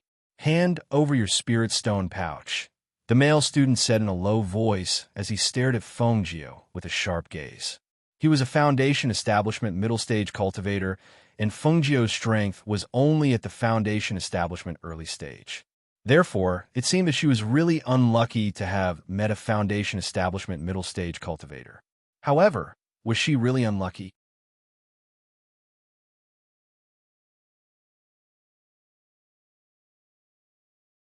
Chapter 907. He dared to snatch her spirit stones? Then don't blame her for snatching them back. You're the one who delivered yourself to me. Quick, hand over the bag of spirit stones. Otherwise, I'll do it myself. She narrowed her eyes as she stared at the bag on his waist. It seemed like he was very confident in his own abilities. She had kept her bag of spirit stones in her space, but this guy actually hung it on his waist. TSK. Wasn't this clearly asking her to snatch it? Ha ha, what a joke. He raised his head and laughed as if he heard something funny. Come and snatch it if you can. The moment he said that, a white figure flashed and attacked Fengjiu. Since you said it, don't blame me for being impolite. She curled her lips and flashed out at the same time. Her target was the bag of spirit stones on his waist. The night wind blew and lifted her white robe. Her outer robe was lifted by the night wind, revealing the rainbow-glazed feather that was hidden by her outer robe. When he saw the rainbow-glazed feather on Fengjiu's waist, that student's eyes lit up. It's the rainbow-glazed feather. Bang, bang, bang. When the two of them exchanged blows, their palms collided and produced a heavy sound. The airflow and pressure surged together. Both of their movements were extremely fast. Their movements were so fast that no one could see their movements. One could only hear the swift and fierce airflow streaking across the night sky.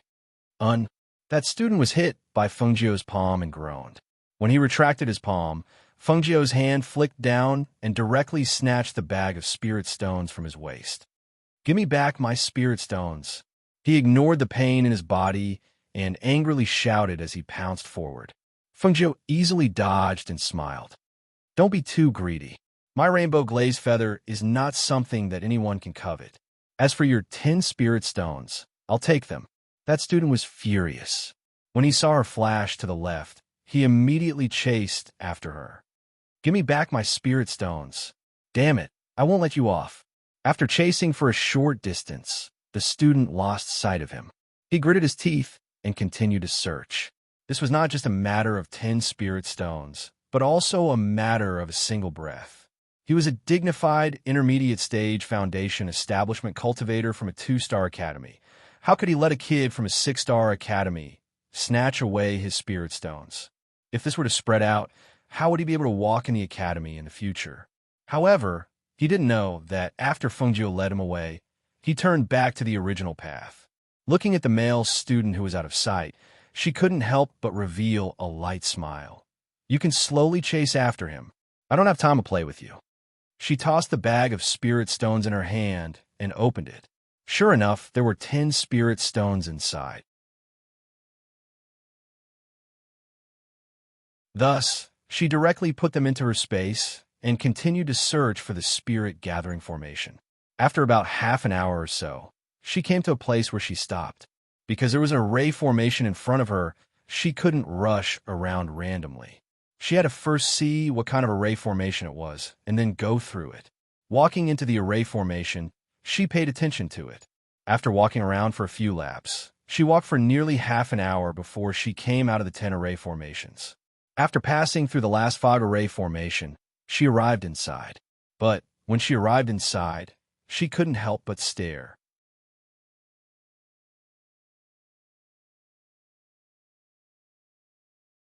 Chapter 908. What a huge sum. Such a huge amount of spirit stones. She gasped slightly. Her tone was filled with surprise and astonishment, but her eyes were filled with excitement. This place was the center of the spirit gathering array. If she cultivated here, would she be able to break through again in half a month? Thinking of this, her heart became excited. She was now at the peak of the foundation establishment stage. If she broke through again, she would enter the golden core stage. Even if her spiritual power couldn't break through, her profound strength could still advance. This place is really good. There's so many resources here, but no one said that I can't use them. Then I can use them? She muttered as she squatted down to touch the spirit stones under her feet. Then, she looked at the large expanse of spirit stones. From the center point, there should be a spirit gathering formation laid out with spirit stones within 100 meters. No wonder she had to walk for half an hour in here. Amen, I have to cultivate. It's such a waste not to cultivate in such a good place. But before that, I have to set up another array around here. She excitedly murmured and walked outside with light steps. She planned to add something to the surrounding array. This way, even if a student found this place, they could only cultivate outside the spirit gathering array and would not be able to come in and disturb her. Thus, she really did set up an array outside. After strengthening the array outside, she returned inside and sat down cross-legged in the center of the spirit gathering array. Even though it was late at night, under the flickering light of the various colors of spirit stones, the surroundings were bright. A dense aura of spiritual power pervaded from the ground and dispersed into the air. Outside the huge spirit gathering array, there was a thick fog, so thick that it blocked the view of the outside. She sat cross-legged in the middle of the spirit gathering array, but wasn't in a hurry to cultivate. Instead, she took out medicine from her space. This is suitable for advancement. This has the effect of reducing the power of lightning. This can temper the body. She placed several bottles of medicine and pills in front of her, planning to use these things to advance.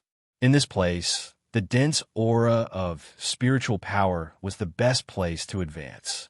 With the spirit gathering array protecting it, she didn't have to worry about the lack of spiritual power. After making up her mind, she immediately began to cultivate. As the origin cultivation method rotated, the surrounding spirit power aura seemed to be stirred. The spirit power aura that was originally spreading outwards rotated in the air and drilled in her body bit by bit. One day, 2 days passed, and aside from her, no one else had come here yet. However, they had met in the forest and had also exchanged blows with each other. When it met people from different academies, both sides had made up their minds to snatch the spirit stones. There were also some people who found a remote place to sit cross-legged and cultivate when they couldn't find the center of the spirit gathering formation. He thought to himself, since I'm already here, I don't want to waste such a good opportunity to cultivate without getting any spirit stones or improving my cultivation. But on the evening of the second day, finally a student came to the outside of the spirit gathering array. This student had a 2-star badge and was a student of the 2-star academy. After he came to the outside of the spirit gathering array, he also tried to break through the array formation to enter the central point, but the array formation inside had infinite changes and was simply not something that he could break through. You're tuning in to the Warrior Lore YouTube channel. Don't forget to subscribe and join us on this journey to catch the most captivating stories.